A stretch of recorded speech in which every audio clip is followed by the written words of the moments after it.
The harsh New Mexico Territory, 1879. A widow clutches her 4 daughters beneath an overturned wagon as gunfire and war cries fill the air. 24 settlers lie dead around them.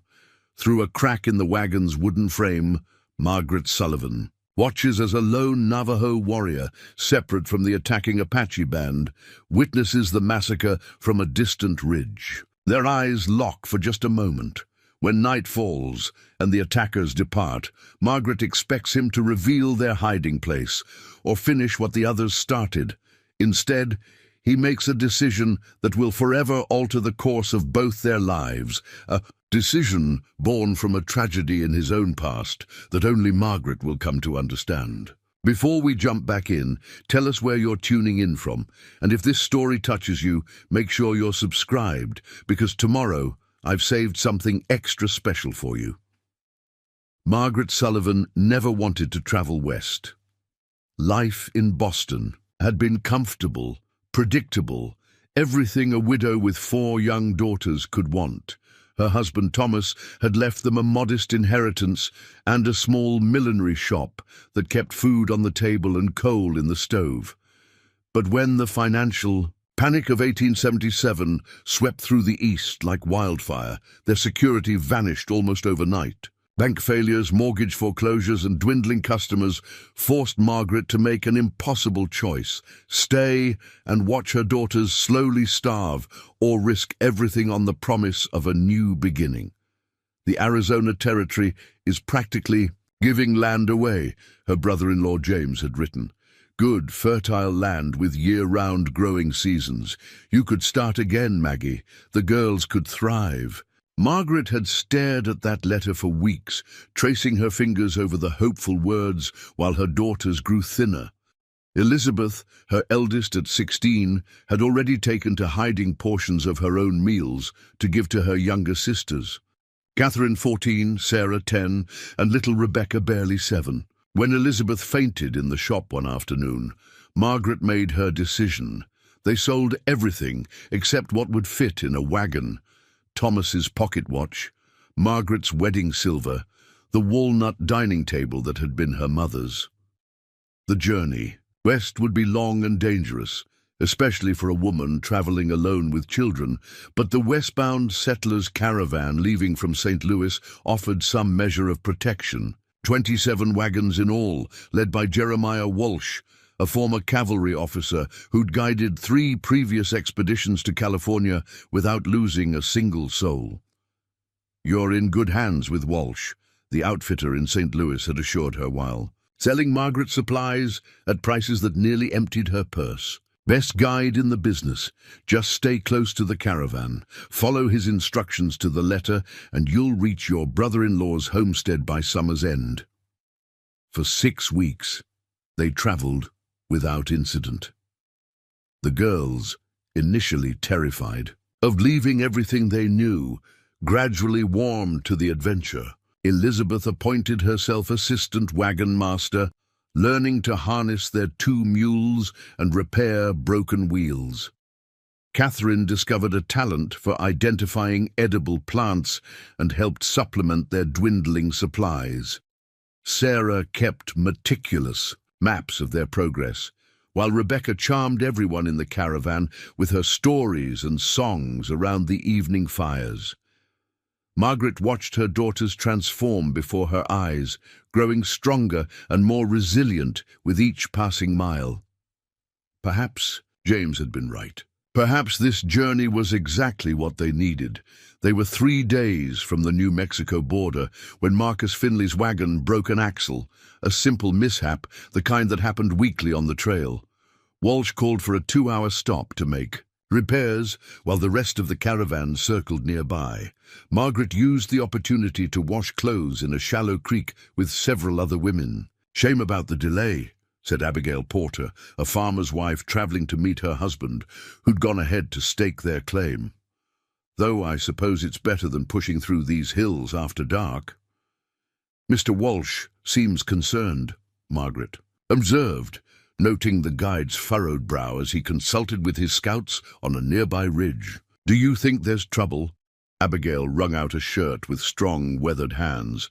"My Henry served with Walsh in the cavalry. Says he's got a sixth sense about danger. If he's worried, we probably should be too." That evening, Walsh doubled the night watch and ordered all fires extinguished earlier than usual. Margaret gathered her daughters close in their wagon. "Why can't we have a fire tonight, Mother?" Rebecca asked, her small face pinched with cold. "Mr. Walsh believes we should be cautious," Margaret answered, wrapping another blanket around her youngest daughter's shoulders. "Sometimes being careful means being a little uncomfortable." "It's the Apache, isn't it?" Elizabeth whispered after. Her sisters had fallen asleep. "I overheard the men talking. There have been raids all through this territory."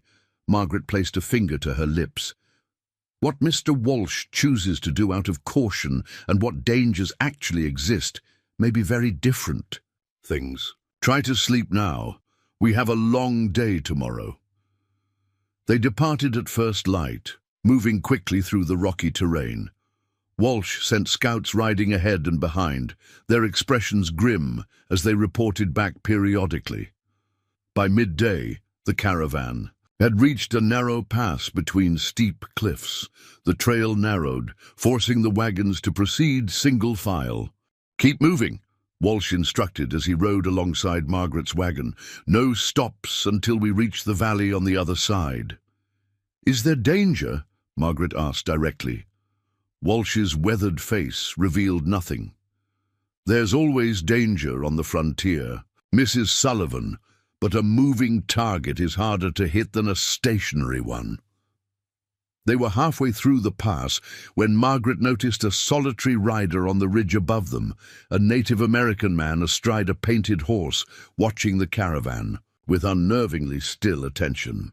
Unlike the other men in the caravan who cursed or reached for rifles, Walsh merely nodded in acknowledgement of the observer. "Navajo," he said quietly to Margaret. "Not Apache. He's just watching, not hunting. Their reservation starts about 20 miles west of here." "How can you tell the difference?" Elizabeth asked. "The way he sits on his horse, the pattern on his blanket, the fact that he's not hiding his presence." Walsh adjusted his hat. "The Navajo have their own troubles with the Apache bands. If anything, his being here is a good sign, means the area might be clear of Apache raiding parties." The rider disappeared behind the ridge moments later, but Margaret couldn't shake the weight of his gaze from her thoughts. That night, they camped in a broad valley beside a generous stream. The mood in the caravan lightened considerably.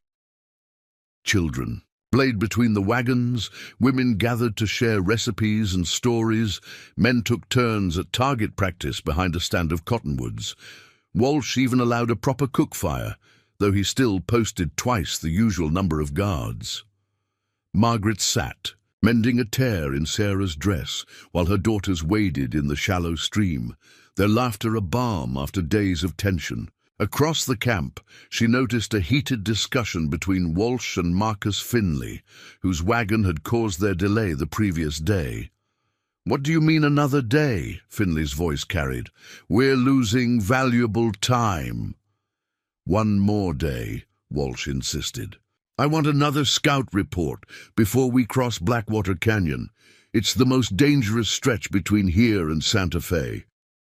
"My brother's waiting for these supplies in Silver City," Finley argued. "Every day we tarry costs me money." Other men gathered around, some nodding in agreement with Finley. Margaret wasn't surprised when Abigail Porter's husband joined the dissenters. Henry Porter had been complaining about Walsh's overcautious nature for days. "We've got 30 able men and enough firepower to hold off an army," Porter declared. "I say we push through tomorrow. Those who want to wait can catch up." Walsh's face darkened. "This caravan stays together or not at all. I won't divide our strength." "Then put it to a vote," Finley demanded. "Let the heads of each family decide." Margaret watched with growing unease as Walsh was overruled 19-8. Only the most experienced frontier families sided with the guide. The rest, eager to reach their destinations and unfamiliar with the dangers of the territory, voted to proceed immediately. Later, as Margaret tucked her daughters into their pallets for the night, Elizabeth whispered, "Mother, which way did you vote?" "I didn't," Margaret admitted. "Mr. Walsh didn't ask the women." Elizabeth frowned. "But you have opinions. You're the head of our family." "Indeed I do, and indeed I am." Margaret smoothed her daughter's hair. "And my opinion is that Mr. Walsh knows this territory better than any of us. I would have followed his recommendation." "Should we be afraid?" Margaret considered her answer carefully. "We should be alert. There's a difference." The caravan departed at dawn, cutting short their rest to make up for lost time. Walsh rode at the front, his shoulders rigid with displeasure, but committed to his duty. They made good progress through the morning, the trail wide and relatively smooth as it wound between rocky outcroppings and sparse, twisted juniper trees. Shortly after noon, they reached the edge of Blackwater Canyon, a deep gash in the earth with a swift river running through its depths. The trail descended steeply to the canyon floor before climbing the opposite side, creating a natural bottleneck that made Walsh visibly uncomfortable. "Single file," he ordered. "Keep your distances.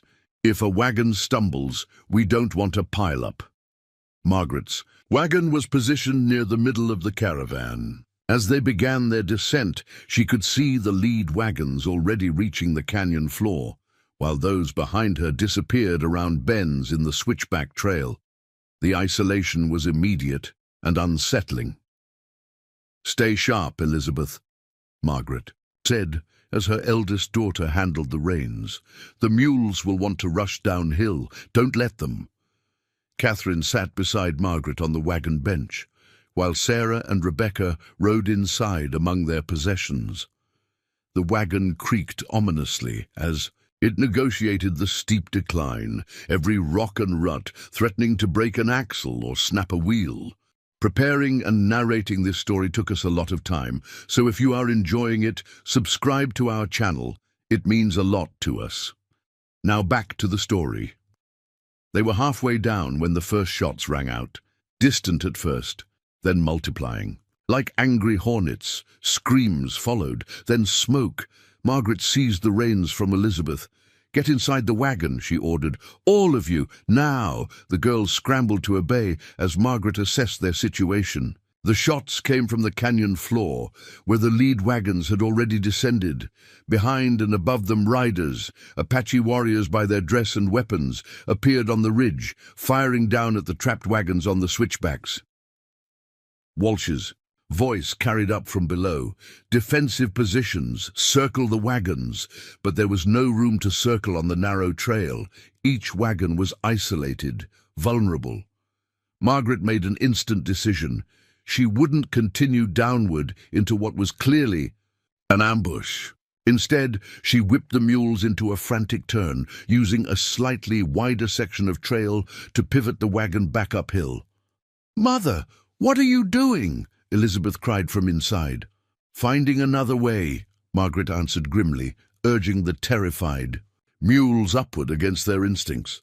They hadn't gone 20 yards when an explosion rocked the canyon. Margaret looked down to see that someone, Walsh perhaps, had detonated a powder keg, trying to create a momentary advantage against the attackers. The blast spooked their mules beyond control. They bolted sideways, tipping the wagon precariously toward the edge of the trail. Margaret felt herself falling as the wagon pitched over, tumbling down the rocky slope beside the trail rather than on it.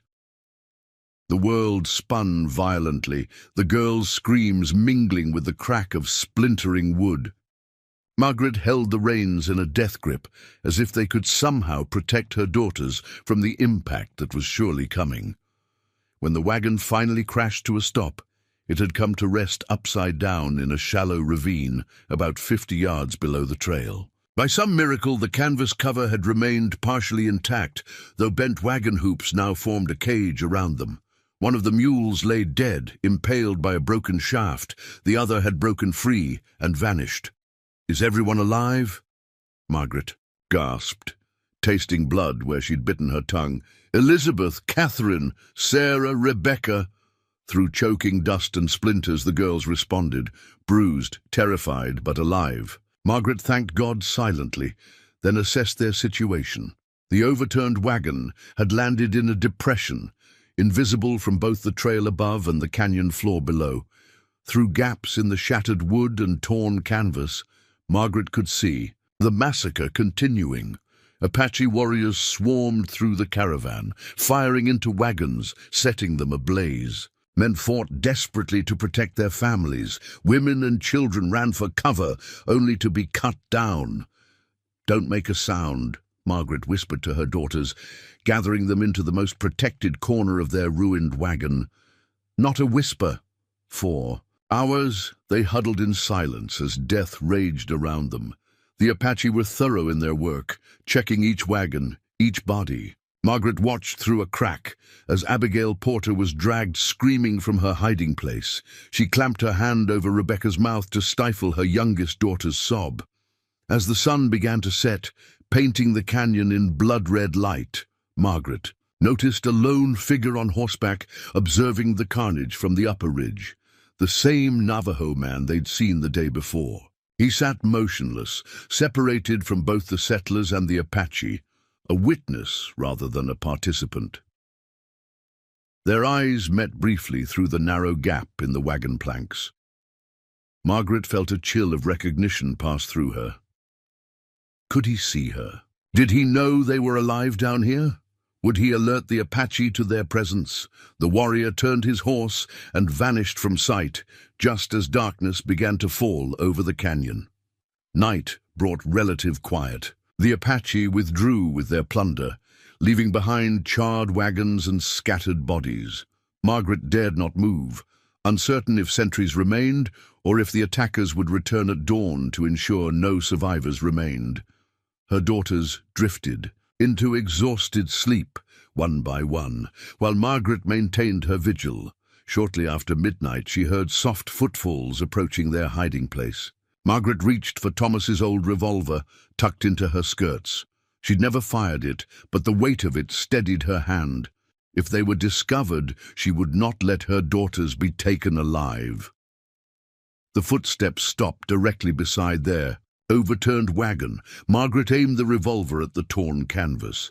A shadow moved against the starlight. Then a quiet voice spoke in heavily accented English. "You are alive in there." Not a question. A statement. Margaret's finger tensed on the trigger. "We are armed." Silence followed. Then, "The Apache have gone north with their spoils. They believe all settlers dead. If you stay quiet, they will not return." Margaret recognized the voice somehow, though she had never heard it before. It belonged to the Navajo observer. "Why are you here?" she demanded quietly. The shadow moved, and the canvas parted slightly. In the faint moonlight, Margaret saw the warrior's face for the first time.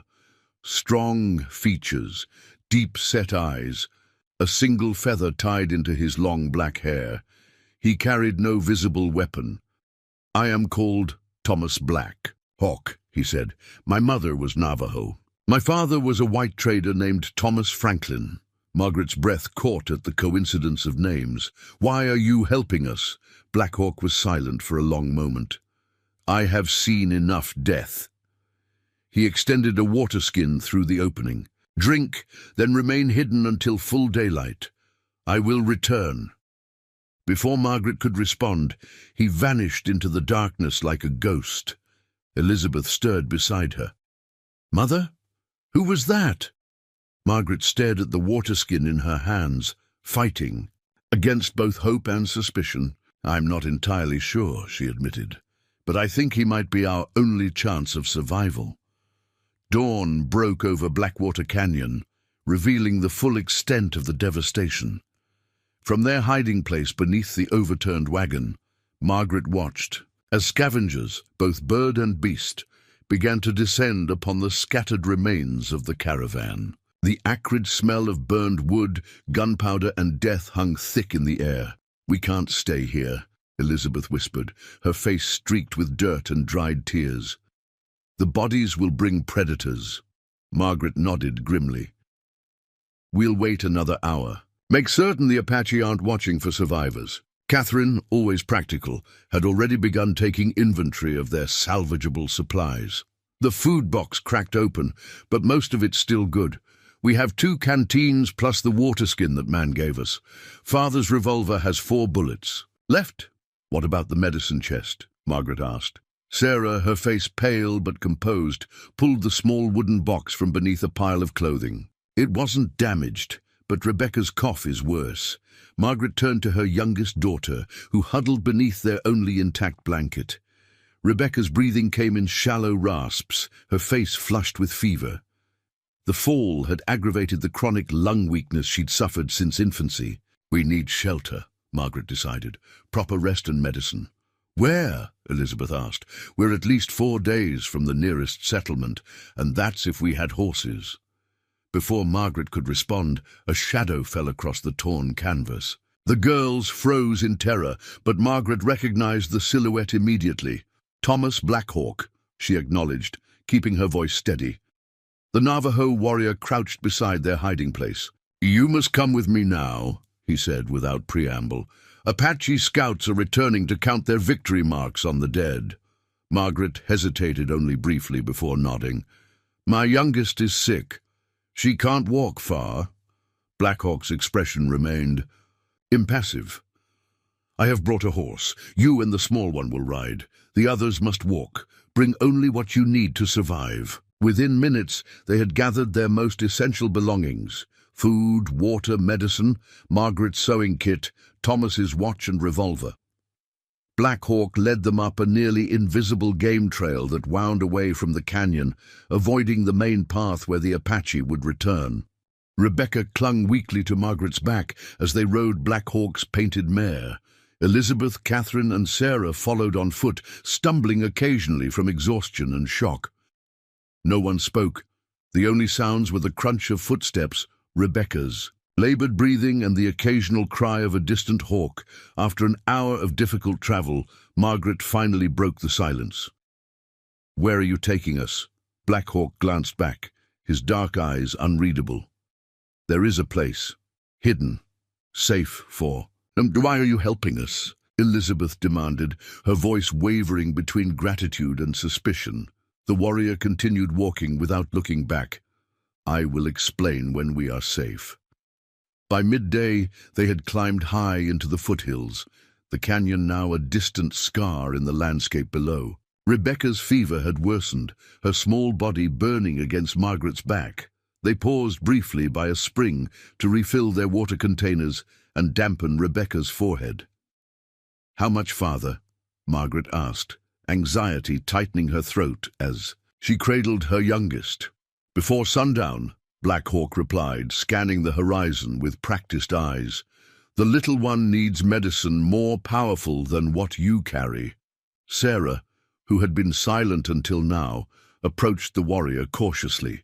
Are you a medicine man? Something like sadness flickered across Blackhawk's face. No, but my grandmother was a healer. She taught me the plants that drive away fever. They continued their journey, the terrain growing increasingly rugged. Blackhawk led them through narrow passages between towering rocks, across dry stream beds, and beneath overhanging cliffs, a route deliberately difficult to follow. Margaret realized he was taking precautions against pursuit, creating a trail that even experienced trackers would struggle to detect. Late afternoon brought them to a hidden valley nestled between steep canyon walls. A small stream carved its way through the center, feeding a cluster of cottonwood trees. Beneath the largest tree stood a stone and timber structure, part cave, part cabin, built into the natural contour of the rock face. My father built this place, Blackhawk explained as he helped Margaret dismount with Rebecca. He came here to hunt, to trade, and to visit my mother when the whites would not accept their union. Inside, the dwelling was sparse but serviceable. A stone fireplace, simple wooden furnishings, dried herbs hanging from the rafters, and pelts covering the packed earth floor. Black Hawk immediately set about lighting a fire and preparing a medicinal tea from plants gathered along their journey. "Your father," Margaret began hesitantly as she settled Rebecca onto a pallet of soft furs. "You said his name was Thomas?" Black Hawk nodded without looking up from his work. "Thomas Franklin. A fair man. He died when Apache raided his trading post 10 winters ago. And your mother?" A shadow passed over the warrior's features. "She returned to her people after he died. The sickness took her 2 summers later." Catherine hovered nearby, watching intently as Black Hawk prepared the herbal remedy. Always the most pragmatic of Margaret's daughters, she had overcome her initial fear of their rescuer through scientific curiosity. "What are you using for the fever?" "Willow bark," he replied, allowing her to observe. "And these purple flowers that grow by the stream, my people call them breath-bringers." When the tea was ready, Black Hawk helped Margaret lift Rebecca's head. "She must drink all of it. The taste is bitter, but the medicine is strong." Rebecca grimaced at the first sip, but obediently swallowed under her mother's encouraging gaze. Within an hour, her breathing eased and the fever began to recede. Margaret felt the first genuine relief since the attack. As darkness fell, Black Hawk prepared a simple meal of dried meat, pine nuts, and wild onions. The girls ate ravenously, the shock of survival giving way to bodily needs too long ignored. Margaret picked at her food, questions churning in her mind. After the meal, Elizabeth and Catherine took Sarah to the stream to wash away the dirt and blood of the previous day. Rebecca slept peacefully on her pallet. At last, Margaret found herself alone with their mysterious savior. "I need to understand," she said quietly, meeting his gaze across the dying fire. "You were watching when the caravan was attacked. You could have warned us." Black Hawk's face remained impassive. "I tried. I spoke to your guide the night before. I told him Apache were watching the canyon passage." Margaret's breath caught. "Walsh knew? He knew. He wanted to wait, to find another path.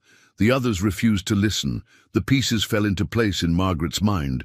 Walsh's insistence on delaying, the heated argument with Finley and Porter, the guide's rigid posture as they descended into the canyon against his better judgment. "You could have been more forceful in your warning," she pressed. Black Hawk's eyes reflected the fading embers. "My words mean little to white settlers. Many see all native people as enemies. If I had approached your caravan directly, I might have been shot before speaking." Margaret looked away, unable to deny the truth in his words. "Yet you came back. You found us. Why save us and not the others?" For the first time, emotion broke through Black Hawk's stoic expression. A flash of old pain, quickly controlled. "By the time I reached the canyon floor, only death remained. Except for your wagon, I saw movement, a mother protecting her children." He paused, then added softly, "I have seen too many innocent ones die." Before Margaret could respond, the girls returned from the stream, clean but exhausted. The conversation ended as they settled in for the night, Black Hawk taking a position near the door, apart from the Sullivan family. In the dim light, Margaret studied their rescuer as he stared into the darkness beyond the dwelling. What had he seen that drove him to risk his life for strangers? What ghosts haunted his vigilance? Morning brought new challenges. Rebecca's fever had broken, but she remained weak. And while the hidden valley offered temporary sanctuary, it could not be their permanent refuge. "We need to reach Santa Fe," Margaret declared, as they shared a breakfast of dried berries and pine nuts. "My brother-in-law is expecting us in the Arizona Territory. He'll send help once he realizes we never arrived." "When would he expect you?" Black Hawk asked. "Not for another 3 weeks," Margaret admitted. "It could be a month or more before he raises an alarm." "The nearest white settlement is 4 days' hard travel," Black Hawk said. "The terrain is difficult, water scarce. With children, one of them is sick. It would be dangerous. More dangerous than staying here," Elizabeth challenged. Black Hawk studied the eldest Sullivan daughter, noting her fierce protectiveness. Perhaps not, but there is another way. He hesitated before continuing. My mother's people, the Navajo, have a trading post 3 days from here. They deal fairly with honest whites. They could provide supplies, perhaps even escorts to Santa Fe. Margaret weighed their options carefully. They had no wagon, minimal supplies, and Rebecca was still recovering.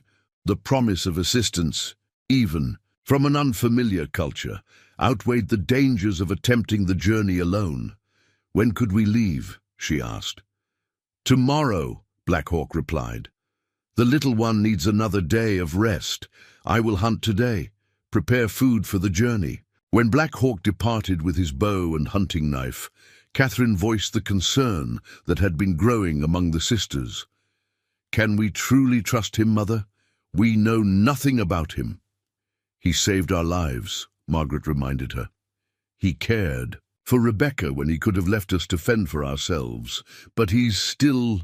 Sarah trailed off, unable to articulate the cultural gulf that separated them from their rescuer. Different, Margaret finished gently. Yes, his world is not ours, but he has shown more humanity than those who attacked us. She touched the revolver tucked into her skirt. Besides, we are not entirely defenseless. While Rebecca slept and the other girls repaired their torn clothing using Margaret's sewing kit, Margaret explored the small dwelling. On a crude shelf carved into the rock wall, she discovered a worn Bible, a tarnished silver locket, and a child's wooden toy, a small horse painted with fading colors. The locket contained a miniature portrait of a stern-faced white man with a full beard and the same deep-set eyes as Black Hawk.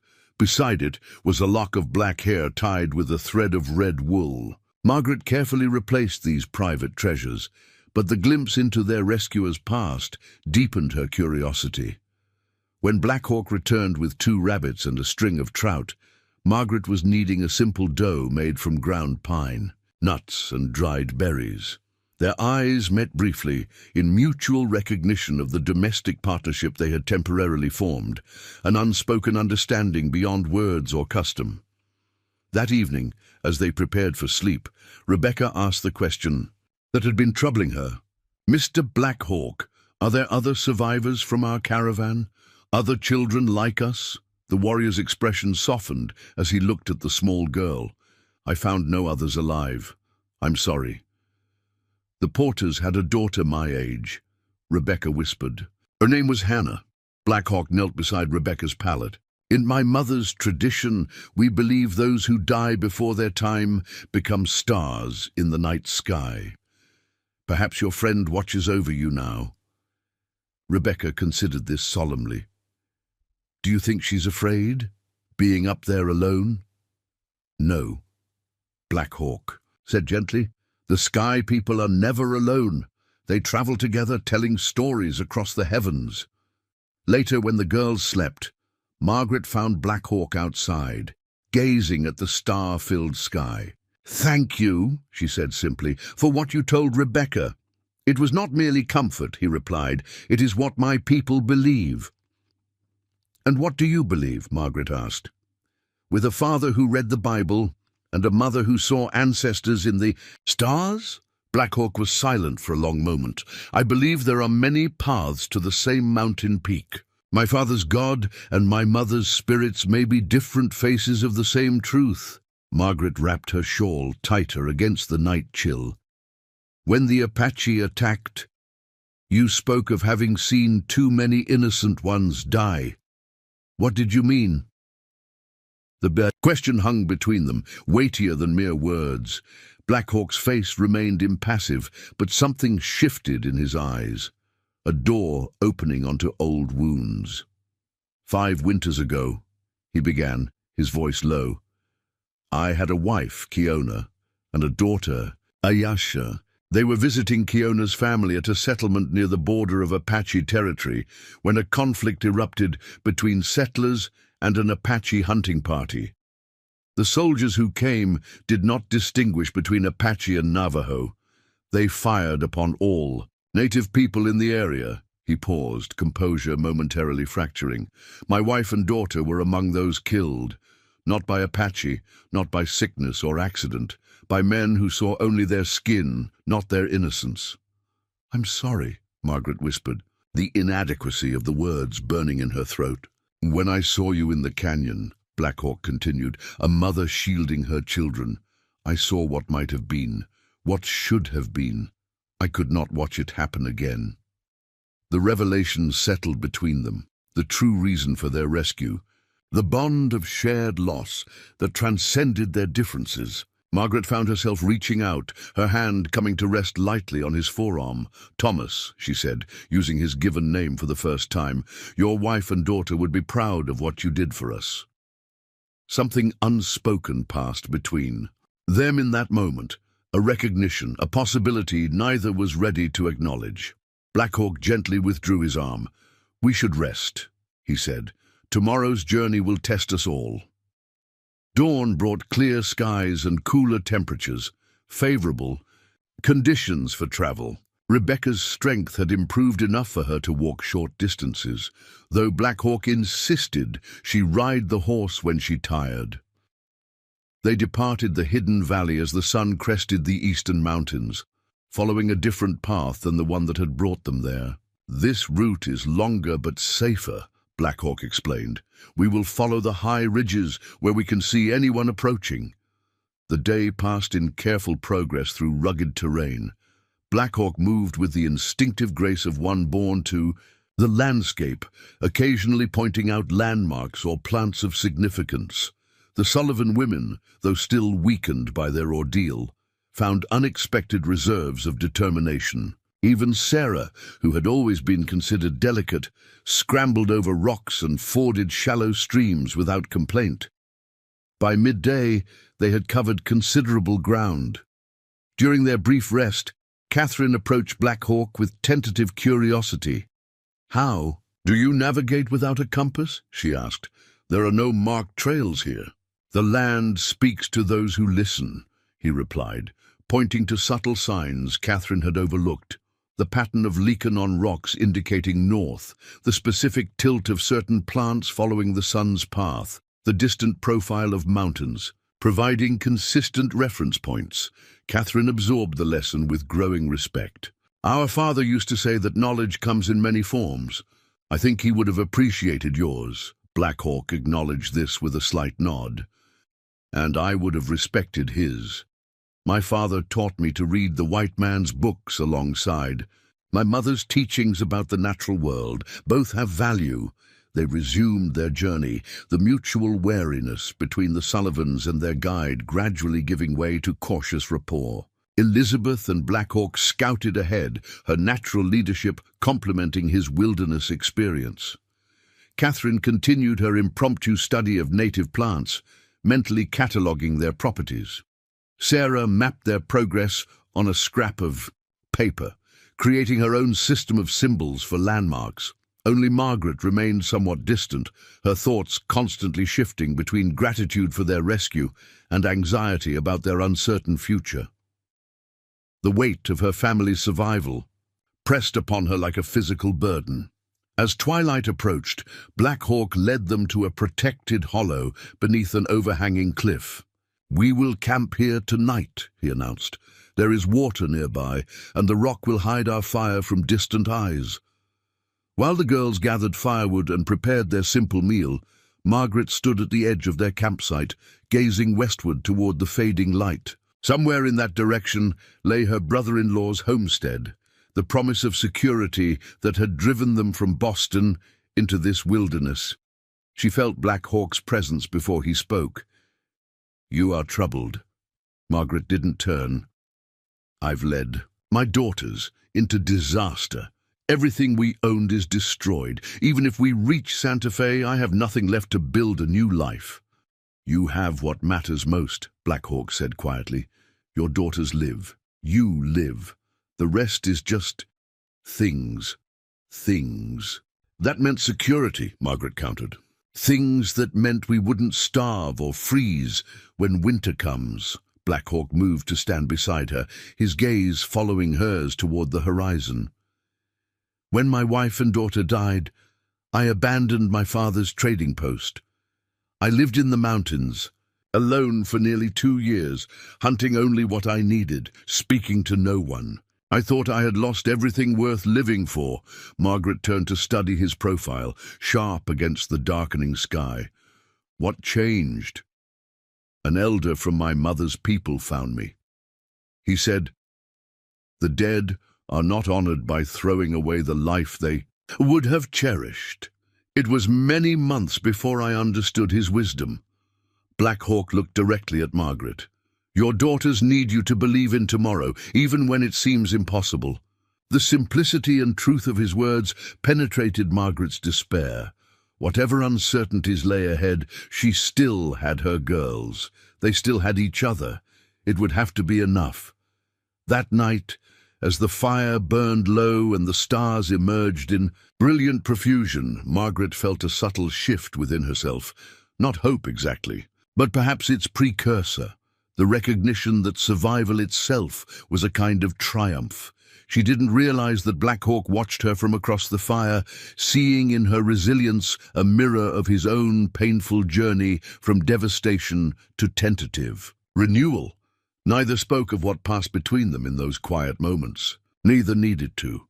The unspoken understanding would carry them through the dangerous days ahead, days that would test not only their survival skills, but the fragile trust forming between two people from worlds that had rarely found common ground without bloodshed. As Margaret finally drifted to sleep, her last conscious thought was a question without an answer. When they reached safety, what would become of the man who had saved them? And why did the question trouble her heart so deeply? The second day of their journey brought new challenges. By mid-morning, dark clouds gathered on the western horizon, threatening the first significant rainfall in months. Black Hawk studied the approaching storm with concern. "We must find shelter before it breaks," he told Margaret as they paused atop a ridge. "Desert rains can be dangerous. Flash floods come without warning." Elizabeth shaded her eyes against the sun. "There's nothing but open country ahead." "There are caves in the red cliffs." Black Hawk pointed to a distant formation.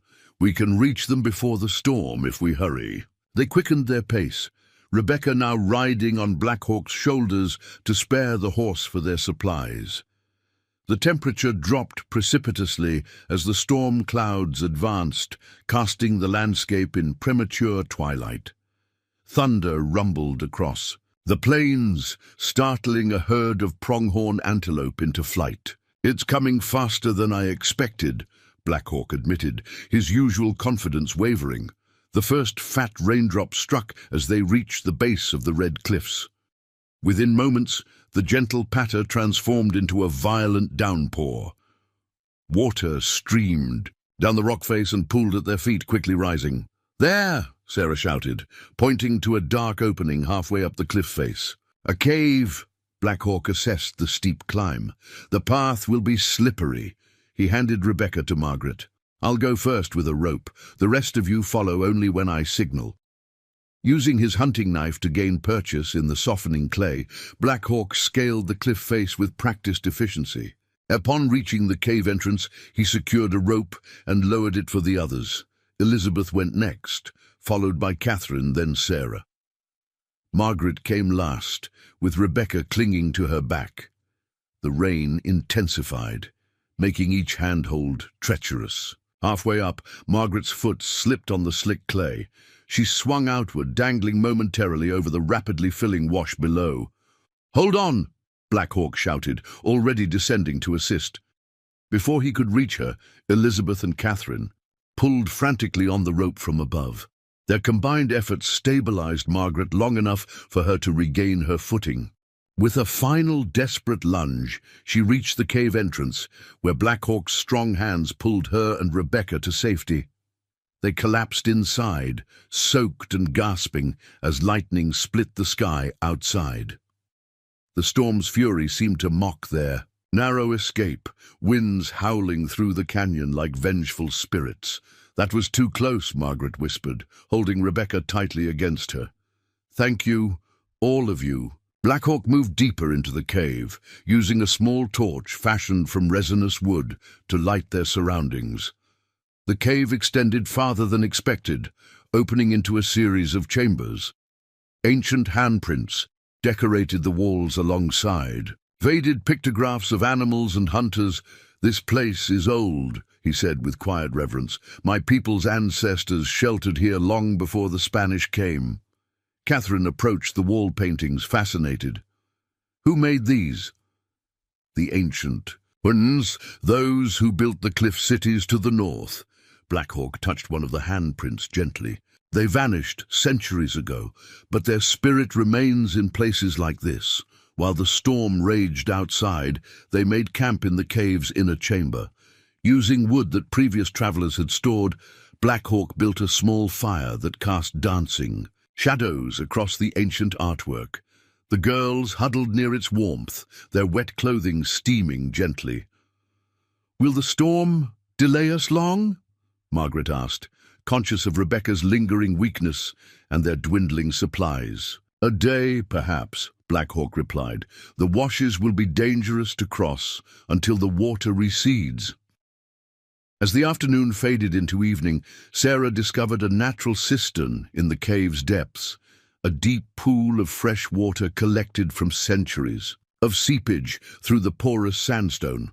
This unexpected blessing allowed them to refill their containers and even wash away the worst of the trail's grime.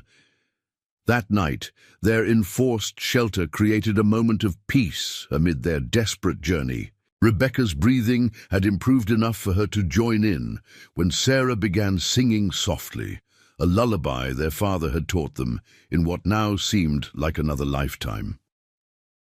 After the girls fell asleep, Margaret found Black Hawk standing at the cave entrance, watching the storm's fury gradually subside. Lightning still flickers occasionally, illuminating his profile in stark relief against the darkness. "I keep thinking about what you said yesterday," Margaret began, coming to stand beside him. "About your wife and daughter." Black Hawk remained silent, but his posture acknowledged her presence. "I lost my husband 3 years ago to pneumonia," she continued. "It was peaceful. He simply didn't wake one morning. I've often thought that was a mercy compared to—" She faltered, unable to articulate the violence they had witnessed. "Compared to watching him die at another's hand," Black Hawk finished. "Yes, there is a difference. Does it ever fade?" Margaret asked. "The anger?" Black Hawk considered this carefully. "Not fade, transform. Like water over stone. It shapes you differently with time." "I'm not sure I want to be reshaped," Margaret admitted. "I'm afraid of what I might become." "We don't choose whether life changes us," he replied, "only how we meet that change." They stood together in companionable silence until the last rumbles of thunder faded into the distance. Before returning to her sleeping daughters, Margaret spoke once more. "Thomas," she said softly, "I'm glad it was you who found us." Dawn revealed a transformed landscape. The previously dusty terrain had erupted into vibrant life overnight, dormant seeds awakening, desert flowers unfurling, small creatures emerging. From burrows to drink from temporary pools. The air smelled of wet earth and sage. Black Hawk studied the terrain with experienced eyes. "The main washes will be impassable until midday. We should remain here until then." The unexpected respite allowed them to thoroughly dry their clothing and belongings. While Black Hawk hunted along the cliff base, bringing back 2 rabbits and a clutch of quail eggs, Margaret led the girls in taking inventory of their remaining supplies. "We have enough food for 3 days if we're careful," Elizabeth calculated. "The medicine is holding out, and Rebecca seems stronger today." Rebecca, eager to prove her recovery, had appointed herself guardian of their small campfire. "Mr. Black Hawk said we'll reach his people's trading post tomorrow if the ground dries enough to travel." "And then what, Mother?" Catherine asked quietly, voicing the question that had been troubling them all. "Even if we reach Santa Fe, how will we ever get to Uncle James in Arizona?" Margaret smoothed her daughter's tangled hair. One step at a time. First we survive, then we reach safety. The rest will follow. By early afternoon, the landscape had dried sufficiently for travel. Black Hawk guided them along the higher ridges, avoiding the still swollen stream beds. The desert's brief flowering made their journey almost pleasant, the harsh terrain softened by patches of wildflowers and the calls of birds that had appeared seemingly from nowhere. "It's like the world is celebrating," Sarah observed, her artistic nature responding to the transformation around them. "The desert never truly sleeps," Black Hawk explained. "It waits, patient as stone, for these moments of renewal."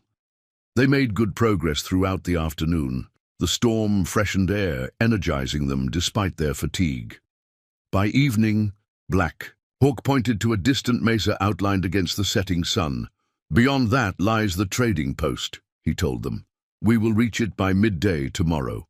That night, as they camped beneath a solitary juniper tree, Margaret noticed a subtle shift in Black Hawk's demeanor, a growing tension in his shoulders, a watchfulness beyond his usual vigilance. "Is something wrong?" she asked when the girls had retired. Black Hawk hesitated before answering. "We are approaching the boundary between worlds. My reception among my mother's people has not always been welcoming. My father's blood makes me suspect in some eyes." "You're concerned about how they'll receive us," Margaret realized. "The trading post deals with white settlers regularly," he assured her. "But bringing you directly after the Apache attack, some will question my judgment." "We could find another way," Margaret offered, though she knew their options were limited. Black Hawk shook his head. "This is still the safest path for you. I merely want you prepared. Stay close tomorrow. Let me speak first." The following morning brought clear skies and warming temperatures, perfect traveling conditions. They departed early, following a faint trail that wound through a landscape of twisted junipers and volcanic rock formations. By mid-morning, they detected the first signs of human presence. A carefully stacked pile of stones marking a boundary, then brief glimpses of distant shepherds with flocks of sheep and goats on the hillsides. "We are on Navajo land now," Black Hawk informed them. "Those men have already seen us. Word will reach the trading post before we arrive." As predicted, they approached the mesa by midday. The trading post occupied a natural alcove at its base, a collection of log structures and traditional hogans arranged around a central courtyard. Smoke rose from several chimneys, and horses grazed in a nearby corral. Before they could approach, 6 mounted warriors appeared from behind a rocky outcropping, forming a barrier across their path. The leader, a powerfully built man with silver streaking his black hair, addressed Black Hawk sharply in the Navajo language. Margaret felt her daughters press closer to her as the tense exchange continued. Though she couldn't understand the words, the confrontational tone was unmistakable. Black Hawk remained composed, responding with quiet dignity despite the other man's increasing agitation. Finally, the leader turned his attention to Margaret, switching to heavily accented English. "I am River Walker, headman of this post. Why do you bring these whites here, Thomas Black Hawk? Apache raid white wagons 3 days ago. Many dead. Some say you were there." "I was," Black Hawk confirmed. "These 5 survived. The mother protected her daughters when all others perished. I could not leave them to die." River Walker's dark eyes assessed Margaret with open suspicion. "And you trust this half-blood to guide you, white woman?" Margaret straightened her spine, meeting his gaze directly. "With my life and my daughters' lives, he has shown us nothing but honor and kindness when he could have left us to die." An older woman emerged from the largest hogan, her silver hair bound in a traditional knot, her face deeply lined by sun and time. She approached with unhurried dignity, studying the Sullivan women with piercing eyes. "These children have known hunger and fear," she stated, rather than asked. Her English flowed more smoothly than River Walker's. "The small one has been sick." "Yes, grandmother. Black Hawk confirmed respectfully. I used the medicine you taught me for her fever. The old woman nodded once, then turned to River Walker. They will stay in my dwelling tonight. The trading can be discussed after they have rested and eaten. River Walker frowned, but offered no argument. The old woman, whom Black Hawk later identified as Morning Star, a respected elder and healer, led the Sullivans to her home, a spacious hogan with a central fire pit and neatly arranged sleeping platforms around its circular perimeter. My grandson has a good heart, she told Margaret, as she served them a hearty stew of corn, beans, and rabbit. But the path between our worlds is dangerous for those with feet in both. Your grandson? Margaret asked, surprised. Morning Star's weathered face softened slightly. My daughter was his mother. She chose a white trader against my counsel, but he proved a better man than most. Thomas carries both their spirits. Throughout the afternoon, the Sullivan girls gradually relaxed under Morning Star's grandmotherly attention. She showed Sarah how to grind corn using a traditional stone metate, helped Catherine identify medicinal plants growing near the hogan, and delighted Rebecca with stories of Coyote, the trickster figure in Navajo mythology. Even Elizabeth, initially the most wary, found herself assisting the elder with weaving preparations, learning the patterns that would eventually become a blanket. Meanwhile, Black Hawk conferred with River Walker and other community leaders in the trading post's main building. Through the open doorway, Margaret occasionally glimpsed their serious expressions and animated gestures. The fate of her family, she realized, was being debated by people whose language she didn't understand, whose customs remained mysterious. As sunset approached, Black Hawk finally emerged from the discussion. He found Margaret sitting outside Morning Star's hogan, watching Rebecca play with several Navajo children who had overcome their initial shyness. They have agreed to help, he told her without preamble. A supply wagon leaves for Santa Fe in 2 days. The trader who owns it will take you for a price. What price? Margaret asked cautiously. We lost everything in the attack. Black Hawk's expression remained neutral. I have arranged payment. Before Margaret could press for details, Morning Star called them for the evening meal. Inside the hogan, the atmosphere had transformed. River Walker and several other community members joined them, the earlier hostility replaced by cautious civility. A young man brought out a guitar, a European instrument adapted to native music, and played soft melodies as they ate. After dinner, River Walker addressed Margaret directly. Black Hawk tells us you seek your brother's home in Arizona territory. Yes, Margaret confirmed. James Sullivan. He has a homestead near Prescott. River Walker nodded. We know this place. Many whites settle there now. He exchanged glances with Morning Star before continuing. The trader Wilson will take you to Santa Fe. From there, the army sends regular patrols to Prescott. You can arrange passage. Thank you, Margaret said sincerely. Your help means everything to us. It is not given without condition, River Walker cautioned.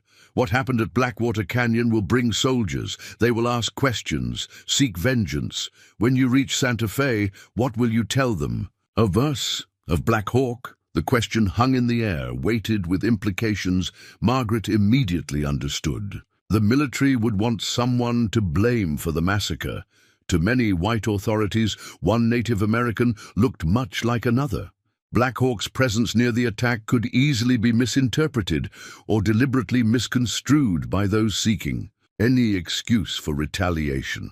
I will tell them the truth, Margaret stated firmly, that the Apache were responsible for the attack and that a Navajo man named Thomas Black Hawk saved our lives at great personal risk. Without him, 5 more graves would have been dug at Blackwater Canyon. River Walker studied her intently, searching for any hint of deception. Finding none, he nodded once. Then we have understanding. Later that night, after the visitors had departed and her daughters slept soundly for the first time in days, Margaret slipped outside to clear her thoughts. The trading post was peaceful under the vast canopy of stars, most dwellings dark, except for the main building where a lamp still burned. She found Black Hawk sitting alone outside, carving a small piece of wood with his hunting knife. Without speaking, Margaret sat beside him on the rough-hewn bench. "What did you trade for our passage to Santa Fe?" she asked after a comfortable silence. Black Hawk's hands stilled. "It doesn't matter." "It matters to me," Margaret insisted gently. He sighed, setting aside his carving. "My father's gold watch, and my horse." Margaret's breath caught. "Thomas, no. Those are your only valuables. They are just things," he echoed his earlier words to her. "Your lives are worth more." "Why would you make such a sacrifice for strangers?" Margaret pressed, needing to understand. Black Hawk turned to face her directly, his dark eyes reflecting starlight. "Are we still strangers, Margaret Sullivan?" The question penetrated her carefully maintained composure. No, they weren't strangers anymore. In the space of 3 days, this man had transformed from a mysterious observer to their rescuer, their guide, and now, something else she couldn't quite define. "No," she admitted softly, "not strangers, but I still don't understand why you would give up so much." Black Hawk resumed his carving, the knife moving in sure, practiced strokes. "When my wife and daughter died, I thought nothing remained for me in this world. I existed without purpose.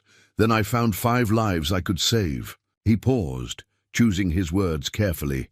"Perhaps in saving you, I also saved myself." Margaret watched his hands shape the wood, gradually revealing the form of a small horse. She recognized it as a gift for Rebecca, who had been admiring the painted ponies in the trading post corral. "What will you do after we reach Santa Fe?" she asked. "Return here, continue as before?" He shrugged slightly. "My grandmother needs me, especially now that her sight dims with age. Will you ever visit the white settlements again?" The question emerged before Margaret could reconsider its implications. Black Hawk glanced at her, something unspoken passing between them. Perhaps, if there was reason enough. The moment stretched between them, filled with possibilities neither dared articulate. Finally, Black Hawk handed her the finished carving. A perfect miniature horse, its lines flowing and graceful despite the simplicity of his tools. "For Rebecca," he said, "to remember her journey." "She won't need a carving to remember you," Margaret replied softly. "None of us will." She returned to Morningstar's Hogan with the wooden horse clutched in her hand, her thoughts in turmoil. Tomorrow they would prepare for the journey to Santa Fe, another step toward the security she had sought for her daughters. Yet for the first time since leaving Boston, Margaret found herself reluctant to continue their westward journey. As she settled onto her sleeping mat, Margaret acknowledged the truth she had been avoiding. In the midst of tragedy and survival, she had formed a connection she never expected, with a man whose world was separated from hers by boundaries far more imposing than mere distance. 2 paths diverged before her, forward to her brother-in-law's homestead and the promise of conventional security, or into uncharted territory where nothing was certain except the pull of a connection she couldn't explain but couldn't deny. Morning would bring practical concerns and preparations for their journey. But tonight, beneath a shared canopy of stars, Margaret allowed herself to wonder about roads not taken and the cost of crossing boundaries both seen and unseen. Dawn at the trading post brought a flurry of activity. Wilson, the trader who would take the Sullivans to Santa Fe, arrived with his wagon, a sturdy vehicle drawn by 4 mules and loaded with wool blankets, silver jewelry, and tanned hides bound for eastern markets. A burly man with a sun-reddened face partially hidden beneath a graying beard, he inspected his new passengers with business-like efficiency. 2 days to Santa Fe if the weather holds," he informed Margaret.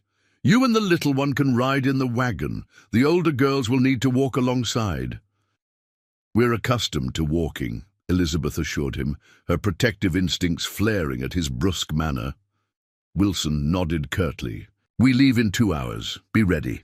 As the Sullivans gathered their meager possessions, Morning Star appeared with bundles of food and several tightly woven blankets.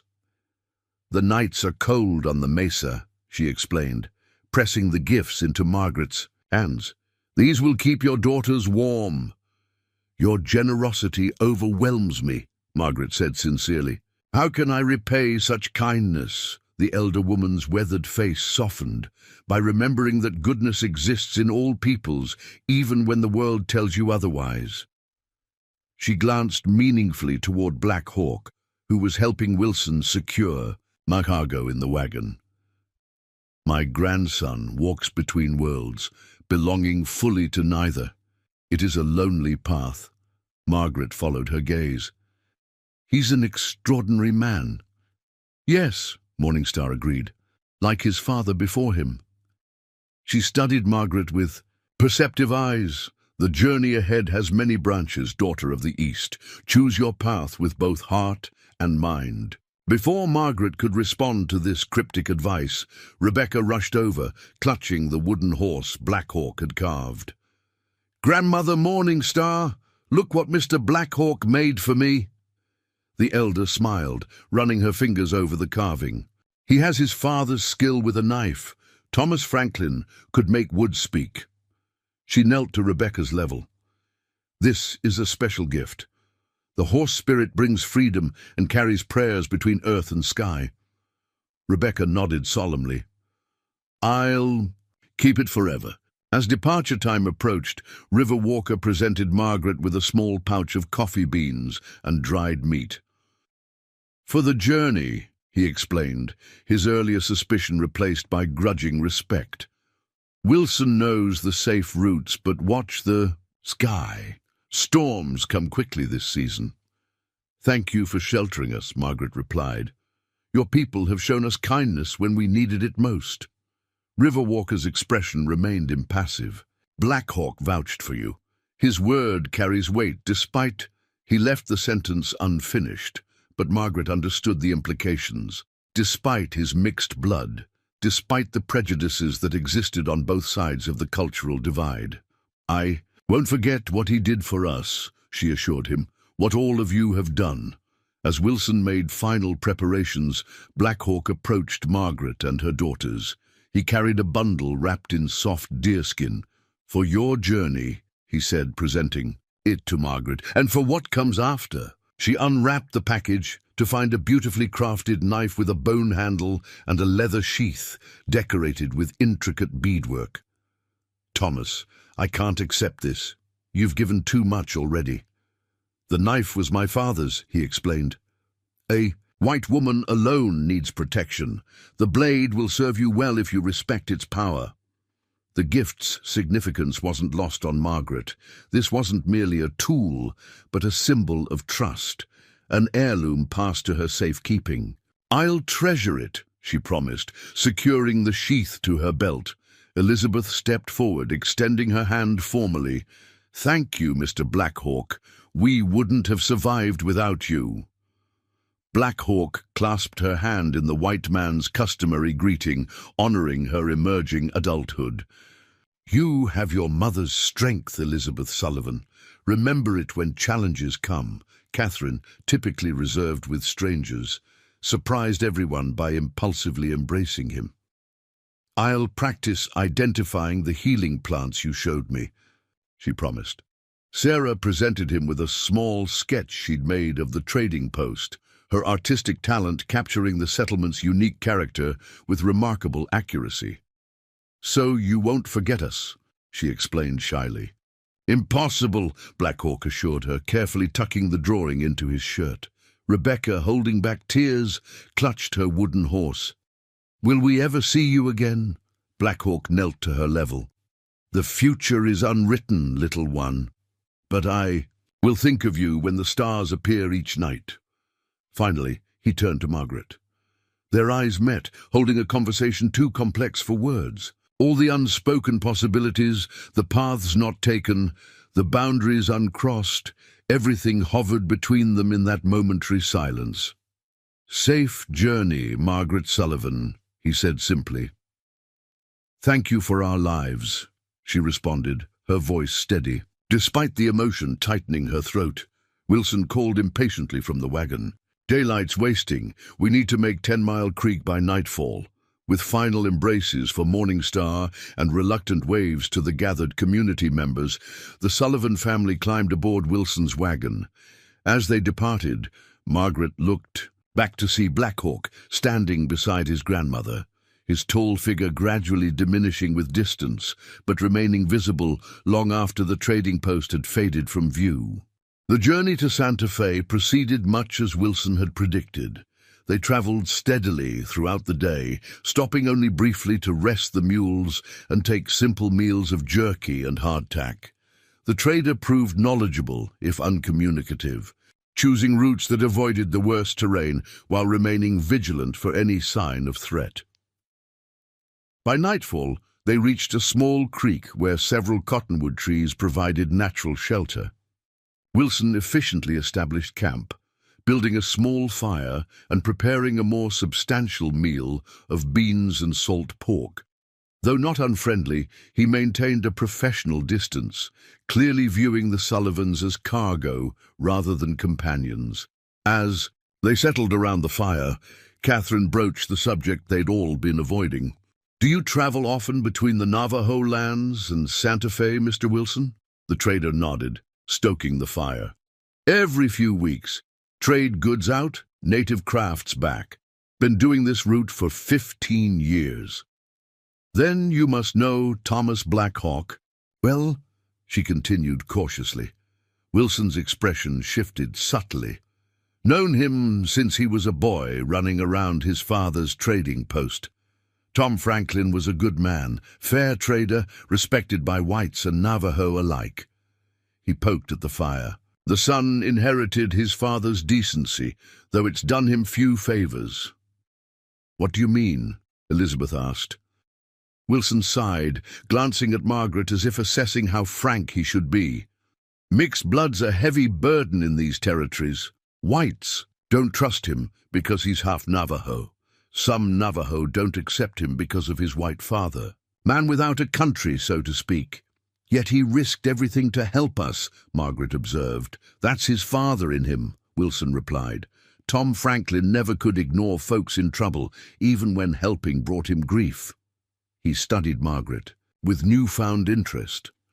"Black Hawk trading his father's watch and his horse for your passage. That's significant. Those were his only connections to his past." Margaret felt her daughter's eyes upon her, questions forming that she wasn't prepared to answer. "We're grateful for his sacrifice," she said simply. Wilson seemed about to comment further, but instead turned the conversation to practical matters. "Santa Fe's grown considerably since the railroad came through.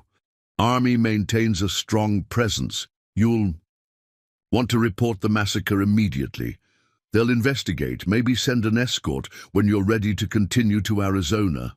Later, as her daughters slept beneath Morning Star's blankets, Margaret sat alone by the dying fire. The knife Black Hawk had given her rested heavily against her hip, a tangible reminder of the man who had saved them, a man walking between worlds, belonging fully to neither, as his grandmother had described. For the first time since the attack, Margaret allowed herself to fully consider her situation. Her dreams of a secure future on her brother-in-law's homestead remained viable. James would welcome them, help them establish a new life. The practical path forward was clear, yet something had shifted within her during those days of danger and survival. She had discovered reserves of strength and independence she hadn't known she possessed. The woman who had left Boston seeking security was not the same woman now contemplating her future beneath a New Mexico sky. And then there was Black Hawk, a man whose quiet dignity and profound integrity had affected her in ways she couldn't easily dismiss. Their connection had formed amid the crisis, yet it felt more substantial than mere gratitude. What might have developed between them under different circumstances? What might still develop if she chose an unexpected path? Margaret touched the knife at her belt, remembering Black Hawk's words. A white woman alone needs protection. But she wasn't entirely alone. She had her daughters, whose resilience through their ordeal had astonished her. Perhaps they were stronger together than she had realized. When sleep finally claimed her, Margaret's dreams were filled with diverging trails and choices hovering just beyond her reach. They arrived in Santa Fe late the following afternoon. The sea, territorial capital, bustled with activity, merchants hawking goods from crowded stalls, soldiers in blue uniforms patrolling the streets, wagon trains preparing for journeys east and west. After the isolation of their journey, the noise and crowds felt overwhelming to the Sullivan women. Wilson guided them directly to the military headquarters, a sturdy adobe building flying the American flag. "Captain Miller's a fair man," he told Margaret. "He'll want a full account of the massacre. Tell him everything, but—" He hesitated. "But?" Margaret prompted. "Just remember that army officers sometimes paint all natives with the same brush," Wilson cautioned. "Be clear about who helped you and who didn't." Inside, they were received by Captain James Miller, a trim officer whose youthful face contrasted. With eyes that had witnessed too much frontier violence, he listened intently as Margaret recounted the Apache attack, the death of their fellow travelers, and their rescue by Thomas Black Hawk. "You're extraordinarily fortunate, Mrs. Sullivan," Miller commented when she finished. "Few survive such encounters." "It wasn't fortune, Captain," Margaret corrected firmly. "It was the courage and kindness of a man who risked his own safety to save us." Miller nodded, making notes in a leather-bound ledger. "We've heard reports of Apache raiding parties targeting wagon trains. This fits their pattern." He looked up. "You're certain it was Apache, not Navajo or Comanche?" "Absolutely certain," Margaret stated, remembering her promise to River Walker. "The Navajo at the trading post treated us with nothing but kindness. Without Thomas Black Hawk and his people, we wouldn't have survived." The captain studied her thoughtfully. "Your account will be officially recorded. We'll dispatch a patrol to Blackwater Canyon to assess the situation and recover any remains, for proper burial." He closed his ledger. "As for your immediate needs, there's a boarding house run by Mrs. Fletcher that accepts women in difficult circumstances. I'll arrange accommodation for you and your daughters until you decide your next steps." "Thank you, Captain," Margaret replied. "I also need to send word to my brother-in-law in Prescott, James Sullivan. He's expecting us." "Of course, the military courier leaves for Arizona Territory twice weekly. I'll ensure your message is included." Miller hesitated. "Mrs. Sullivan, if you're still intent on reaching Prescott, the Army sends supply wagons that route monthly. The next one departs in 2 weeks. It would be the safest option for your family." 2 weeks, Margaret repeated, an unexpected wave of relief washing over her. 2 weeks to rest, to recover, to decide. Mrs. Fletcher's boarding house proved a sanctuary after their ordeal. The motherly widow provided clean rooms, regular meals, and practical assistance acquiring essential supplies. Within days, the Sullivan women had new clothing, proper baths, and the beginning of routine after weeks of uncertainty. The boarding house's other residents, mostly wives of soldiers stationed at distant outposts or women awaiting transportation to homesteads further west, welcomed them with frontier hospitality. Their shared circumstances created instant camaraderie, and Margaret found unexpected comfort in these female friendships after so much isolation.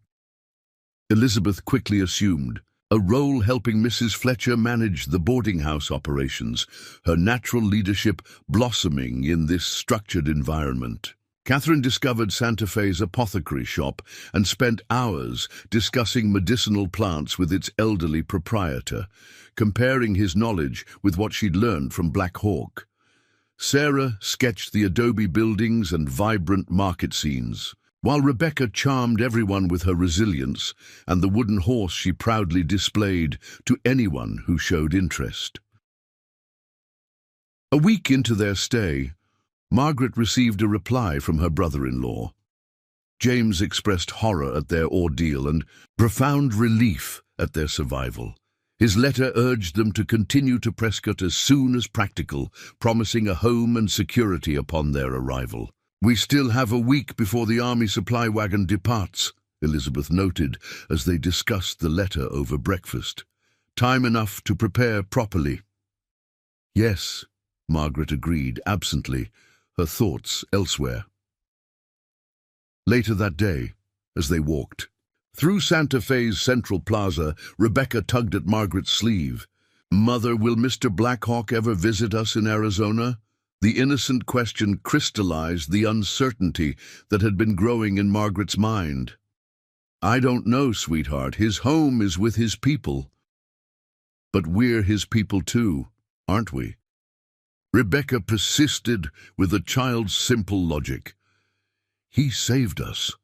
That makes us family." Out of the mouths of babes, Margaret thought.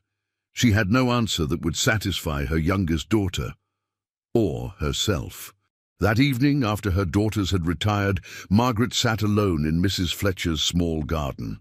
The knife Black Hawk had given her lay across her lap, its bone handle smooth beneath her fingers. The choices before her seemed simultaneously clear and impossibly complex. "Trouble sleeping?" Mrs. Fletcher asked, joining her on the bench. The older woman had proved remarkably perceptive during their stay, offering guidance without intrusion. "Troubled thinking," Margaret admitted. Mrs. Fletcher nodded knowingly. "You've been through more than most could bear.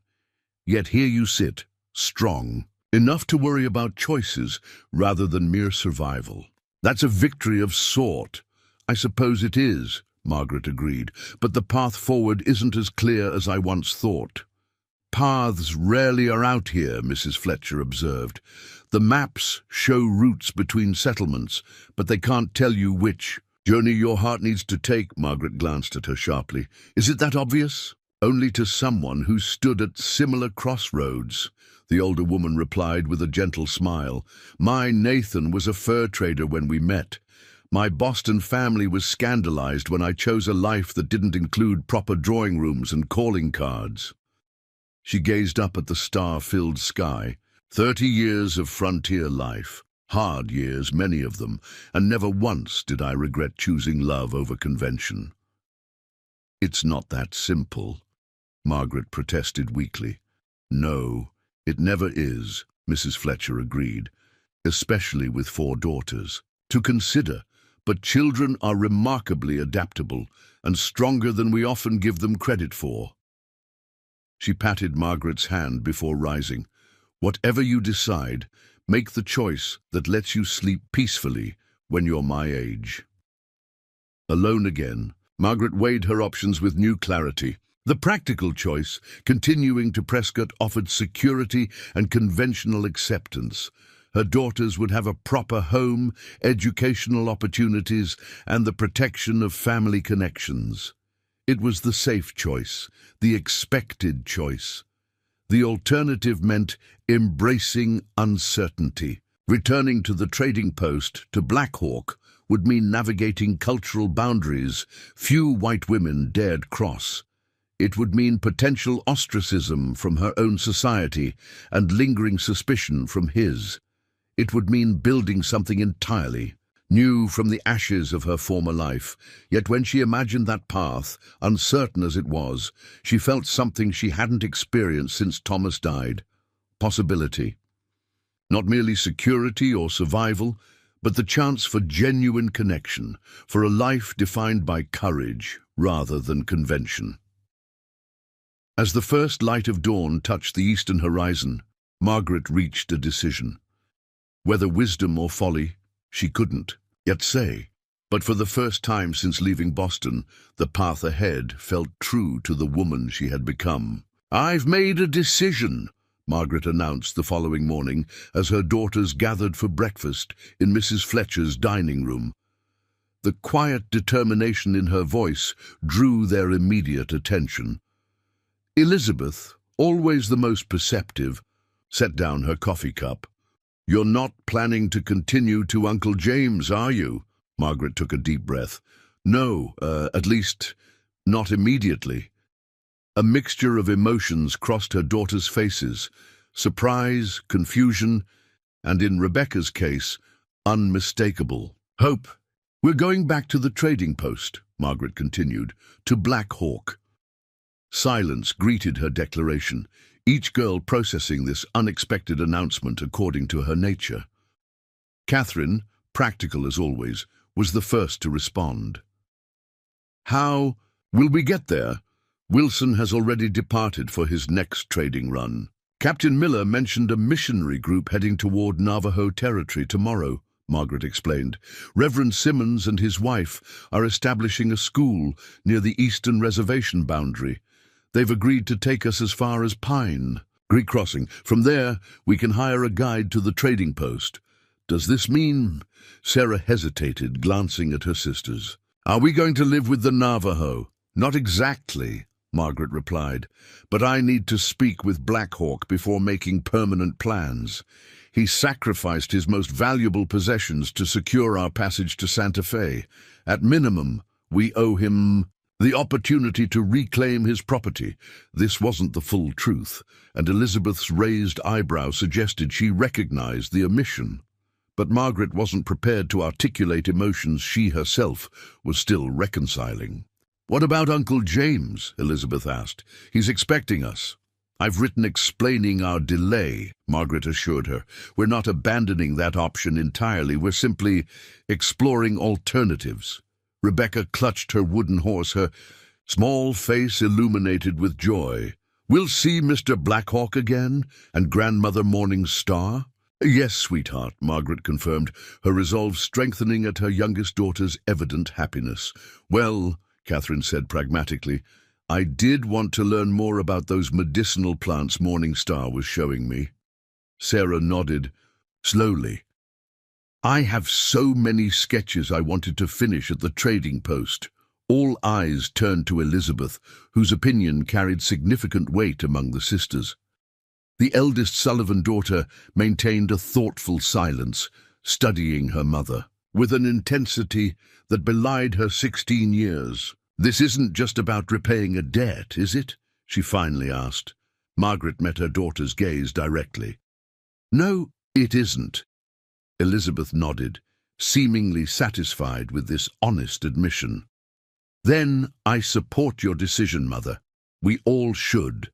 The matter settled with surprising ease.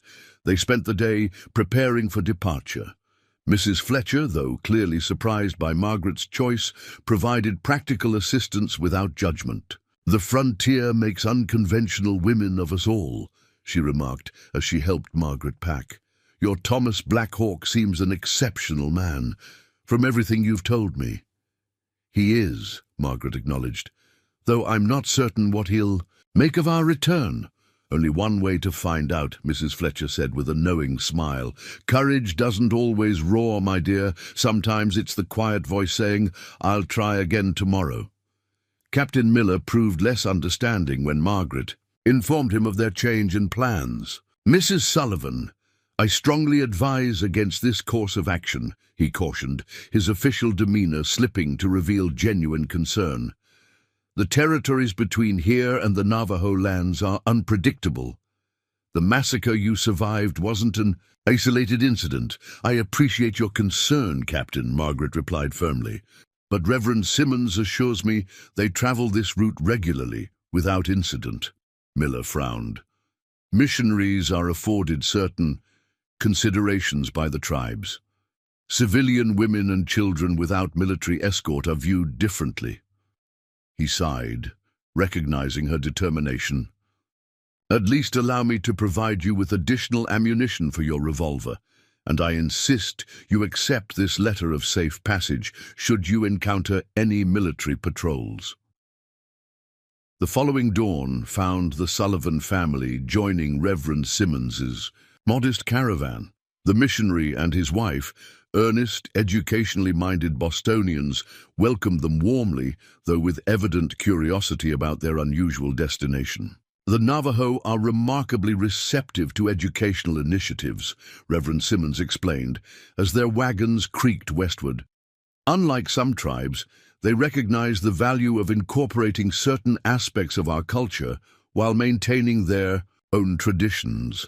Mrs. Simmons, a former schoolteacher with kind eyes and practical hands, took an immediate liking to the Sullivan girls. "You've raised remarkable daughters, Mrs. Sullivan. Such resilience after all you've endured." "They've surprised even me," Margaret admitted, watching Elizabeth help the wagon driver negotiate a difficult stretch of road while Catherine engaged the missionary's assistant in a detailed discussion of native botany. "Sometimes I think children reveal their true nature during hardship rather than ease." A profound observation, Mrs. Simmons agreed. "And what of this Thomas Black Hawk? Reverend Simmons mentioned he's of mixed heritage?" "Yes," Margaret confirmed, uncertain how much to reveal about their relationship. "His father was a respected trader, his mother Navajo. He bridges both worlds with remarkable grace, despite the challenges." "Such individuals are invaluable to our work," Mrs. Simmons noted. "Perhaps he might consider assisting at our school? We could offer fair compensation." Margaret smiled non-committally, recognizing the well-intentioned but presumptuous nature of the suggestion. Black Hawk's path was his to determine, not hers to negotiate. The journey to Pine Creek Crossing proceeded without incident. True to Captain Miller's assessment, the missionaries' wagon received respectful distance from the occasional native hunting parties they encountered. On the third day, they arrived at the small settlement that marked the boundary between territories. Little more than a trading post, a livery stable, and a few scattered homesteads. "This is where we must part ways," Reverend Simmons announced. "We continue north from here, while your destination lies westward." The missionary provided Margaret with a letter of introduction to Red Rock Trading Post's proprietor, who could arrange their final transportation. His wife embraced each Sullivan daughter warmly, extracting promises of letters detailing their adventures. "Your path is unconventional," Mrs. Simmons whispered to Margaret during their farewell. "But I sense it's right for you. Trust that instinct." Red Rock Trading Post proved considerably rougher than Santa Fe's civilized establishments. A weathered log structure perched on the banks of a seasonal creek, it serviced trappers, prospectors, and the occasional government surveyor. Its proprietor, Jeremiah Hawkins, greeted Margaret's request with undisguised skepticism. "You want passage to Riverwalker's Trading Post?" he repeated incredulously. "Ma'am, that's 3 days through territory most white folks avoid deliberately." "We've traveled there before," Margaret stated firmly, "and we have friends among the Navajo." Hawkins raised bushy eyebrows. "Friends, is it? Well, that's a first." He studied the Sullivan women thoughtfully. "I've got a supply wagon heading that direction in 2 days. Driver's a half-Cherokee named Dawson, who knows those trails better than most. He can take you, but it'll cost." Margaret produced the funds Mrs. Fletcher had discreetly pressed upon her at their parting. "Will this suffice?" Hawkins counted the money with practiced efficiency. "It'll do. Wagon leaves at first light day after tomorrow. I can offer basic accommodations until then. Nothing fancy, mind you." Their quarters, a small back room with straw-filled mattresses, were indeed rudimentary compared to Mrs. Fletcher's comfortable boarding house. But after their experiences at Blackwater Canyon, the Sullivan women found little cause for complaint. They spent the intervening day restocking supplies and gathering information about conditions ahead. "Unusual drought this season," reported Dawson, the taciturn driver who would guide their final leg. His weathered face and silver-streaked hair suggested a man well acquainted with frontier hardships. "Might need to take the northern route if the usual waterholes are dry." "Will that delay us significantly?" Margaret asked. Dawson shrugged. Day, maybe 2. Better than dying of thirst. His eyes narrowed slightly. Begging your pardon, ma'am, but Hawkins mentioned you're heading to River Walker's post on account of friends. Would one of those friends happen to be Thomas Black Hawk? Margaret tensed. You know him. Known him since he was knee-high to a grasshopper, Dawson replied, his expression softening. His father pulled me through a nasty fever when no one else would touch a Cherokee. Good folks, the Franklins. He nodded decisively. We'll get you there safe. Any friend of Black Hawk's is worth the extra effort. They departed as promised at dawn. Dawson's wagon, loaded with trade goods and provisions, offered limited comfort but reliable transportation. The girls, having developed considerable stamina, during their ordeal, alternated between riding and walking alongside. As the landscape gradually shifted from scattered pine forests to the open expanses of the high desert, Margaret found her anticipation growing. What would Black Hawk think of their return? What expectations had she created with this impulsive decision? The practical concerns she'd temporarily shelved in Santa Fe resurfaced with mounting urgency.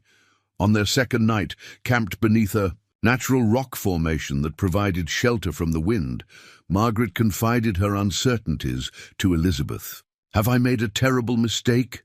She whispered as they sat apart from the others, dragging you girls back into this wilderness based on feelings I can barely define? Elizabeth, who had inherited her father's thoughtful nature alongside her, mother's determination, considered the question seriously.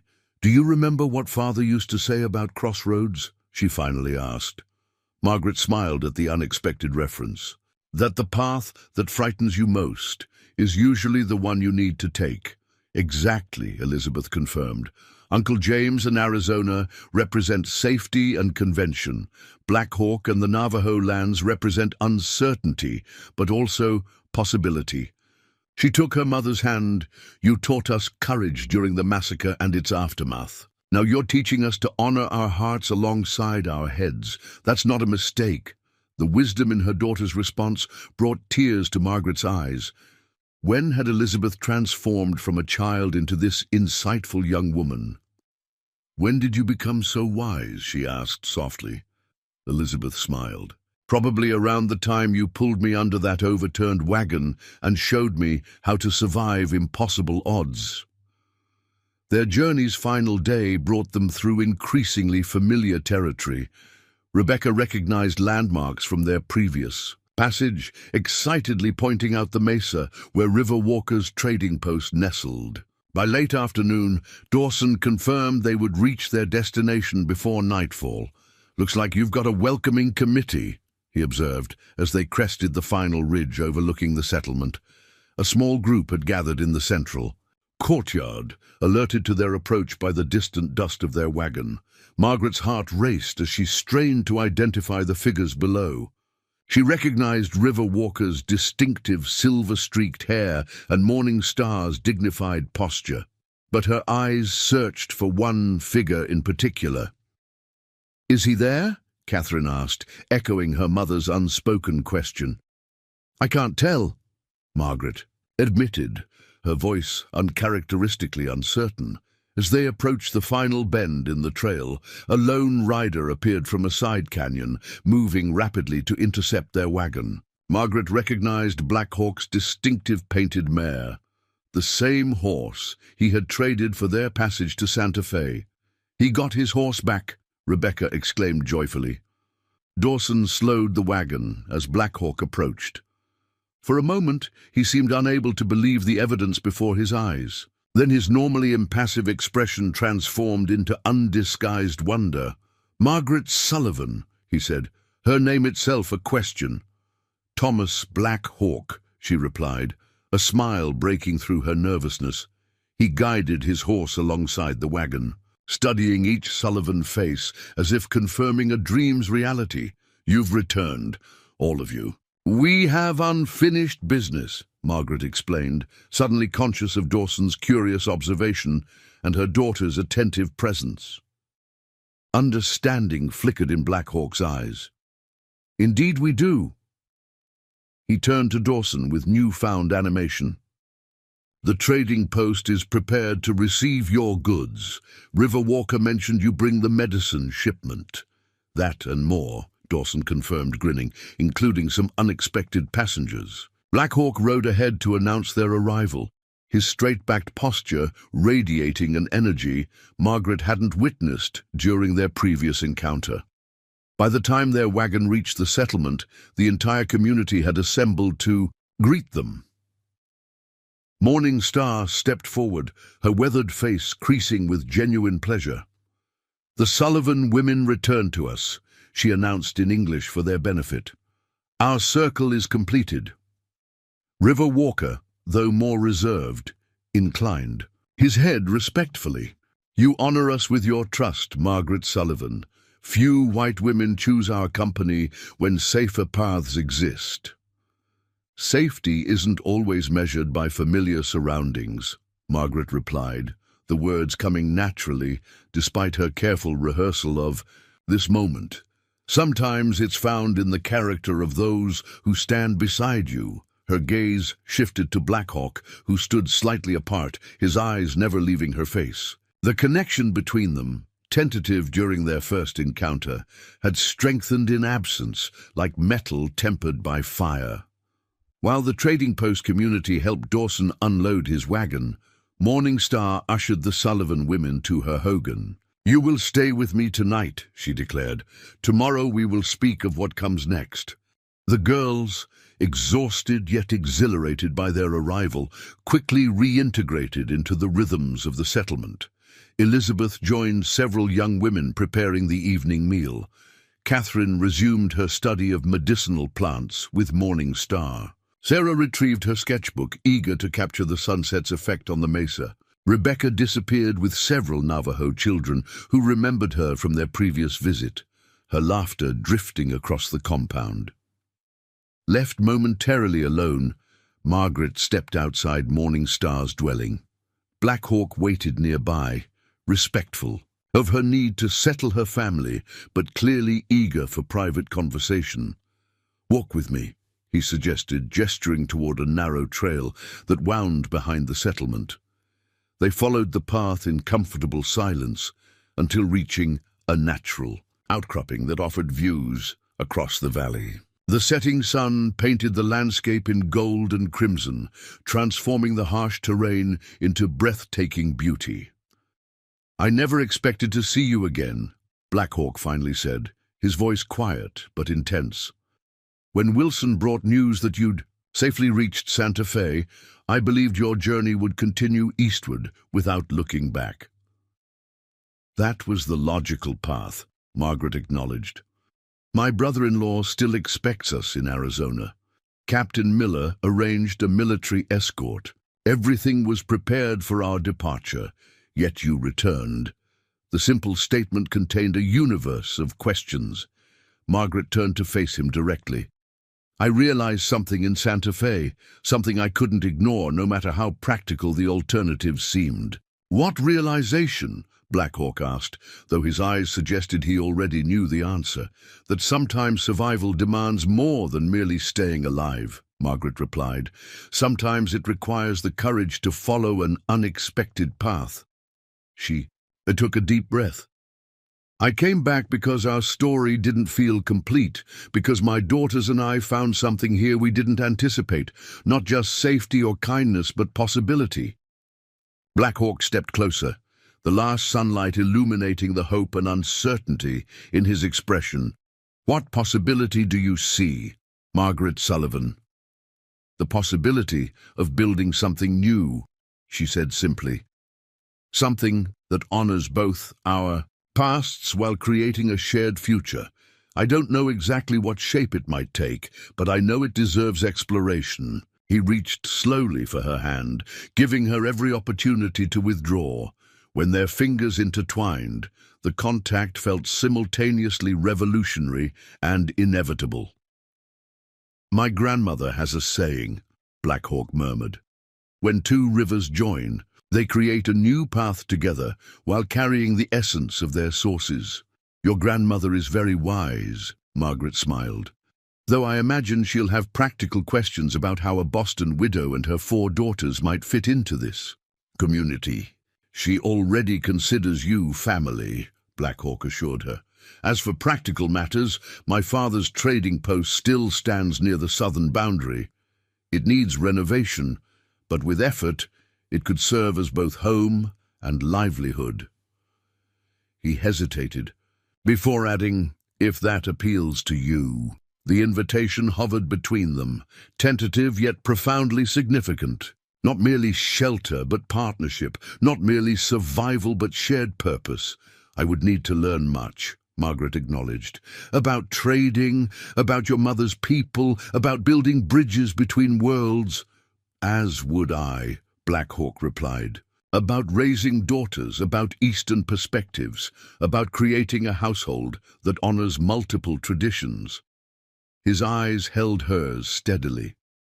But I believe some lessons are worth the learning, Margaret Sullivan. As darkness settled over the mesa and distant cooking fires beckoned them back to the community, Margaret recognized the crossroads for what it was. Not an ending, but a beginning. Whatever challenges lay ahead, they would face them together. Their unlikely bond forged in tragedy, but sustained by something far more powerful. The courage to imagine a future beyond the boundaries others had defined. Yes, she agreed simply, her hand tightening around his. Some lessons are definitely worth learning. 1 year later, the trading post at Whispering Pines Creek bore little resemblance to the abandoned structure Margaret had first glimpsed 12 months earlier. What had been a weathered shell of Thomas Franklin's original establishment now stood renewed, its log walls reinforced, its roof sound, its surroundings transformed from neglect to purposeful industry. Margaret paused in hanging, freshly laundered linens, to observe the activity around her. Near the corral, Black Hawk and Elizabeth worked with a spirited young stallion, their confident movements reflecting a partnership developed through months of shared labor. Catherine tended her meticulously organized herb garden, where traditional Navajo medicinal plants grew alongside Eastern varieties she'd special-ordered from Santa Fe. Sarah sat beneath a cottonwood tree, sketching a group of Navajo children listening to Rebecca's animated storytelling, the youngest Sullivan daughter now switching effortlessly between English and Navajo phrases. A year ago, Margaret could never have imagined this life. Now, she couldn't imagine any other. The sound of approaching horses drew her attention to the trail leading from the main reservation.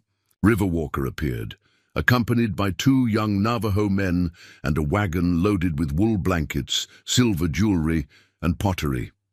"Thomas Black Hawk," Riverwalker called. "The trading caravan departs for Santa Fe tomorrow at dawn. Are you prepared?" Black Hawk acknowledged the headman with a raised hand before turning to complete his instructions to Elizabeth about the stallion. Their monthly trading expeditions had become the economic foundation of their unusual household. Black Hawk transporting Navajo crafts to Santa Fe and returning with goods from the East that benefited both cultures. Margaret welcomed Riverwalker with the traditional Navajo greeting Morning Star had taught her. "The coffee is hot, and Catherine just finished baking bread," she added in English. Riverwalker's initial suspicion of their unconventional arrangement had gradually yielded to grudging respect and eventually genuine appreciation. "My wife sends these," he said, producing a package of dried berries and pine nuts. "She says Rebecca has acquired a taste for them." "Her kindness is appreciated," Margaret replied, accepting the gift. "Will you join us for the midday meal?" Briefly, Riverwalker agreed. "We must return before nightfall. The tribal council meets tomorrow regarding the government agent's new proposals." The mention of government business cast a momentary shadow across Margaret's thoughts. The past year had brought increasing pressure from territorial authorities attempting to restrict native movements and cultural practices. Black Hawk's unique position, officially registered as a U.S. citizen through his father while maintaining deep connections to his Navajo heritage, had proven invaluable in navigating these complexities. Inside the trading post's main room, evidence of their blended existence surrounded them. The trading counter Thomas Franklin had built still dominated one wall, now restored and expanded. Navajo rugs warmed the plank floors, while Boston-made curtains framed the windows. Margaret's sewing machine, a miraculous arrival via freight, wagon 3 months earlier, occupied one corner, while traditional clay cooking vessels lined the hearth. Most revealing was the bookshelf Black Hawk had crafted from local pine.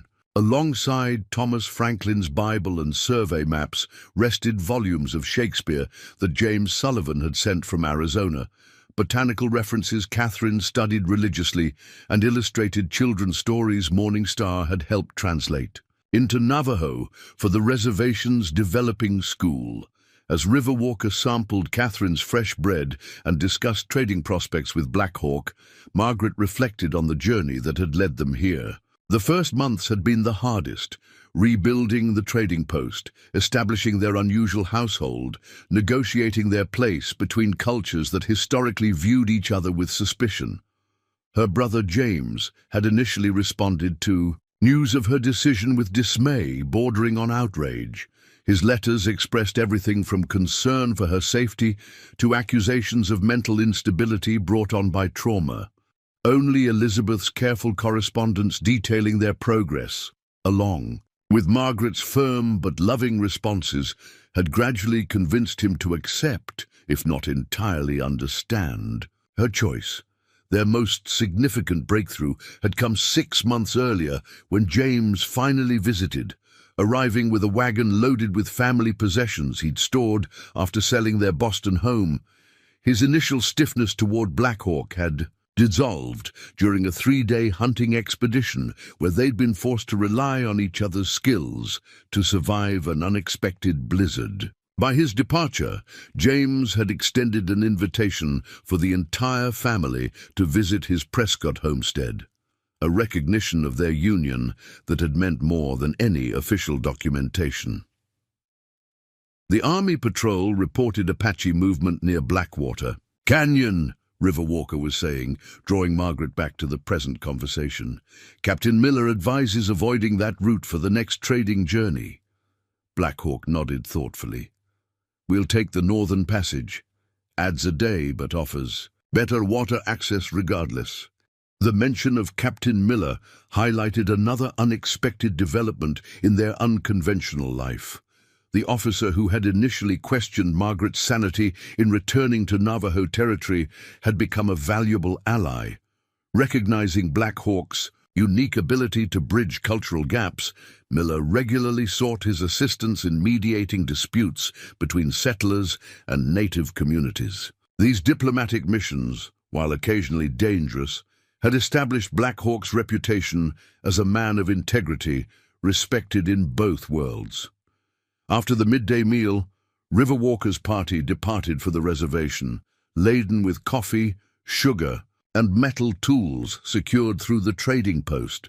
Sarah and Rebecca accompanied them partway, planning to visit Morning Star, who had been teaching them traditional weaving techniques.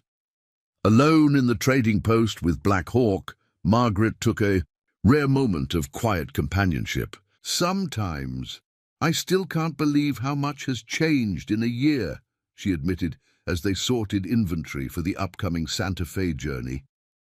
Black Hawk's expression softened as he regarded her. The reserved man who had rescued them at Blackwater Canyon had gradually revealed deeper dimensions, quiet humor, profound wisdom, and a capacity for tenderness that still surprised her. "When I found you beneath that overturned wagon," he said, "I was simply trying to balance the scales of justice. One good act to offset the violence I'd witnessed." He touched her hand gently. "I never imagined that single decision would transform both our lives so completely." Margaret entwined her fingers with his, the gesture now familiar and comforting. "Do you ever regret it, taking on a ready-made family with 4 opinionated daughters?" His laugh, once so rare, came more easily these days. Never, though I admit Elizabeth's determination to master every aspect of horse trading has tested my patience occasionally. She admires you tremendously, Margaret observed. All the girls do. And I them, Black Hawk replied simply. Each carries her own medicine, as my grandmother would say. Their conversation was interrupted by the arrival of an unexpected visitor. Jeremiah Walsh, the former wagon train guide whose warnings had gone unheeded before the Blackwater Canyon massacre, appeared in the doorway. His weathered face registered surprise upon recognizing Margaret. "Mrs. Sullivan," he asked incredulously. "They told me in Santa Fe you might be here, but I scarcely believed it." "Mr. Walsh," Margaret acknowledged, momentarily transported to that fateful day when his caution had been overruled by eager settlers. "You're a long way from the California Trail." Walsh removed his hat, revealing hair that had grown considerably grayer. "Gave up guiding after Blackwater Canyon. Couldn't face leading another family to their deaths." His gaze shifted between Margaret and Black Hawk, clearly attempting to comprehend their evident partnership. "When I heard survivors had been found, I started tracking the story. Needed to know if my warnings could have saved more lives." Black Hawk gestured for Walsh to be seated, offering him coffee with the hospitality that governed their home. "You tried to prevent the massacre," he stated, rather than asked. "River Walker told me of your meeting the night before."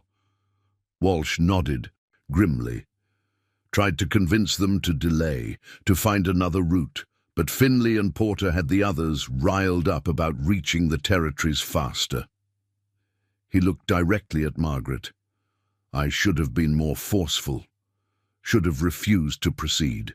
Regardless of the vote, the responsibility wasn't yours alone," Margaret assured him, recognizing the burden of guilt he'd carried.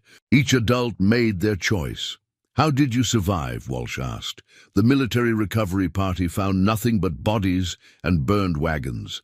Margaret explained their salvation, the overturned wagon in the ravine, Black Hawk's discovery of their hiding place, their journey to the Navajo trading post, and the gradual evolution from rescue to partnership. Walsh listened in astonishment. "In all my years on the frontier, I've never heard a story quite like yours." He studied Black Hawk with newfound respect. Most men would have ridden away from such responsibility.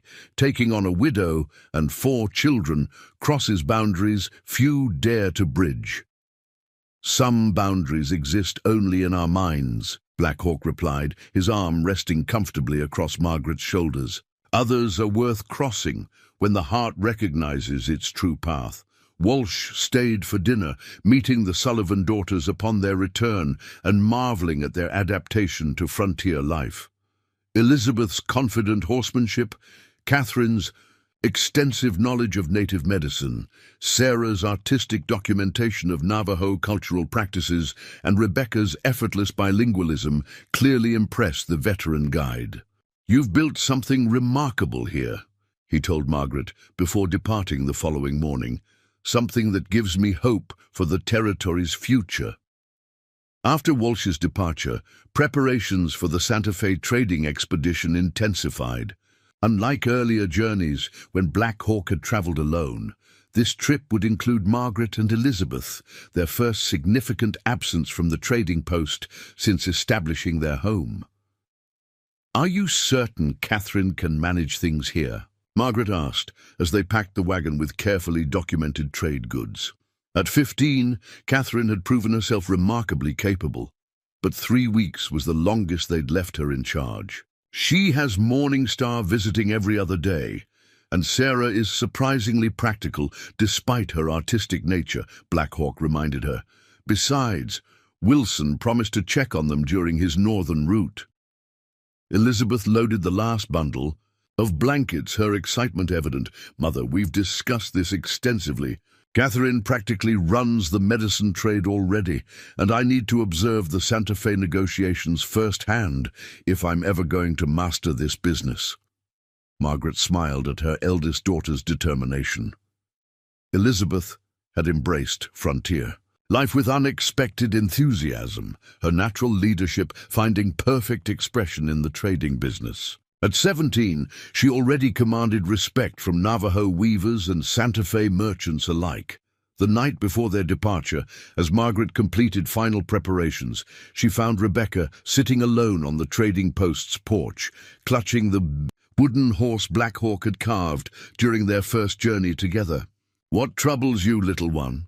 Margaret asked, though little one hardly applied anymore. At 8, Rebecca was growing rapidly, her once delicate constitution strengthened by outdoor living and Morning Star's herbal tonics. "When you first decided to return here instead of going to Uncle James," Rebecca began thoughtfully, "were you afraid?" Margaret sat beside her youngest daughter. "Terrified," she admitted honestly. "It meant leaving everything familiar for something completely unknown." Rebecca nodded solemnly. "Sarah told me some children at the reservation school said our family doesn't truly belong anywhere, not in the white world or the Navajo world." Margaret felt a familiar ache at the reminder of the prejudices their unconventional family occasionally faced from both communities. "People often fear what they don't understand," she explained. "But belonging isn't about fitting perfectly into one world or another. It's about creating your own place and filling it with love." "Like our trading post," Rebecca suggested. "Exactly," Margaret agreed. "Look around you, Navajo rugs beside, Boston books, your father's Bible next to Morning Star's medicine bundles. We've created something new that honors both traditions without being limited by either." Rebecca considered this, running her fingers over the carved horse. "So we're like a new trail between two mountains." "A very wise way of putting it," Margaret affirmed, constantly amazed by her youngest daughter's insights. "Now, off to bed. We have an early start tomorrow." Later that night, Margaret found Black Hawk outside, checking the wagon's harnesses by lantern light. The domesticity of the moment struck her suddenly. How naturally they had fallen into partnership despite the cultural chasms they'd bridged. "Rebecca is worried about belonging," she told him, helping to secure a loosened strap, "about finding her place between worlds." Black Hawk nodded thoughtfully. "A feeling I know well. My father used to say that those who walk between worlds may have harder journeys, but see farther horizons." "Is that why you've agreed to Captain Miller's request to serve as interpreter at the territorial conference next month?" Margaret asked. The upcoming meeting between territorial officials and tribal leaders represented an unprecedented opportunity for peaceful negotiation, but also considerable risk for those involved. "Partly," Black Hawk acknowledged, "but mostly because our children deserve a future where their dual heritage is strength, not burden." He glanced toward the trading post where all 4 girls now slept. "Our children had long since replaced your daughters," in his speech, a transition so natural that neither had marked its exact occurrence. The following dawn brought their departure. The wagon loaded with trading goods, Elizabeth riding alongside on her own mare, Margaret sharing the bench with Black Hawk. Catherine, Sarah, and Rebecca stood in the doorway of the trading post, waving until the wagon disappeared around the bend. As they traveled the now familiar trail toward Santa Fe, Margaret reflected on the extraordinary journey that had brought them here. From the tragedy at Blackwater Canyon had emerged an unlikely family forged through shared survival and mutual respect. Their trading post stood as physical testament to the possibility of bridging seemingly insurmountable divides, cultural, racial, historical. Challenges remained. Government policies grew increasingly restrictive toward native peoples. Some settlers viewed their mixed household with suspicion or outright hostility. Occasional Apache raids still threatened travelers in the territories. Even within the Navajo community, certain traditionalists questioned Riverwalkers' acceptance of their unconventional arrangement. Yet for every obstacle, unexpected allies had emerged. Captain Miller's military reports consistently praised Black Hawk's diplomatic efforts. Mrs. Fletcher's boarding house had become their reliable base in Santa Fe, the proprietress proudly introducing them to influential territorial officials. Morning stars standing among the Navajo elders provided cultural legitimacy that proved invaluable during disputes. Most significant was the transformation within their family unit itself. Elizabeth had found her calling in the trading business, her natural intelligence flourishing in this practical application. Catherine's scientific mind had embraced both Western medicine and Navajo healing traditions, creating innovative treatments that drew patients from both communities. Sarah's artistic documentation of Navajo ceremonies and daily life had gained attention from anthropologists and preservationists in the East. And Rebecca, their once frail youngest, now moved confidently between cultures, her natural empathy making her a beloved figure among reservation children. As their wagon crested the ridge that provided the last view of their trading post before the trail dipped into the canyonlands, Margaret reached for Black Hawk's hand. "No regrets?" she asked softly, the question of a ritual between them during significant moments. He turned to her, the morning sun illuminating the face that had transformed from rescuer to partner, the eyes that had witnessed both unspeakable tragedy and unexpected joy. "No regrets," he confirmed, his voice carrying absolute certainty, "only gratitude for the path that brought us here." Margaret squeezed his hand, her gaze taking in Elizabeth riding proudly ahead and the distant trading post where their other daughters continued the life they'd built together. "Like braided rivers," she murmured, recalling Morningstar's description of their unlikely union. "Separate sources joining to create something stronger than either alone." Black Hawk smiled at the reference. "Exactly so. And who can say where such waters might eventually lead?" As their wagon continued toward Santa Fe, Margaret Sullivan, once a frightened Boston widow hiding beneath an overturned wagon, embraced the uncertainty with confidence. Their story had begun in massacre and desperation, but it would continue in hope and possibility, a testament to the resilience of the human spirit and its capacity to find connection across even the most formidable divides. Whatever challenges lay ahead, they would face them together, not as survivors of tragedy, but as architects of a future where boundaries became bridges and different worlds found common ground in shared humanity. Up next, you've got two more standout stories right on your screen. If this one hits the mark, you won't want to pass these up. Just click and check them out. And don't forget to subscribe and turn on the notification bell so you don't miss any upload from us.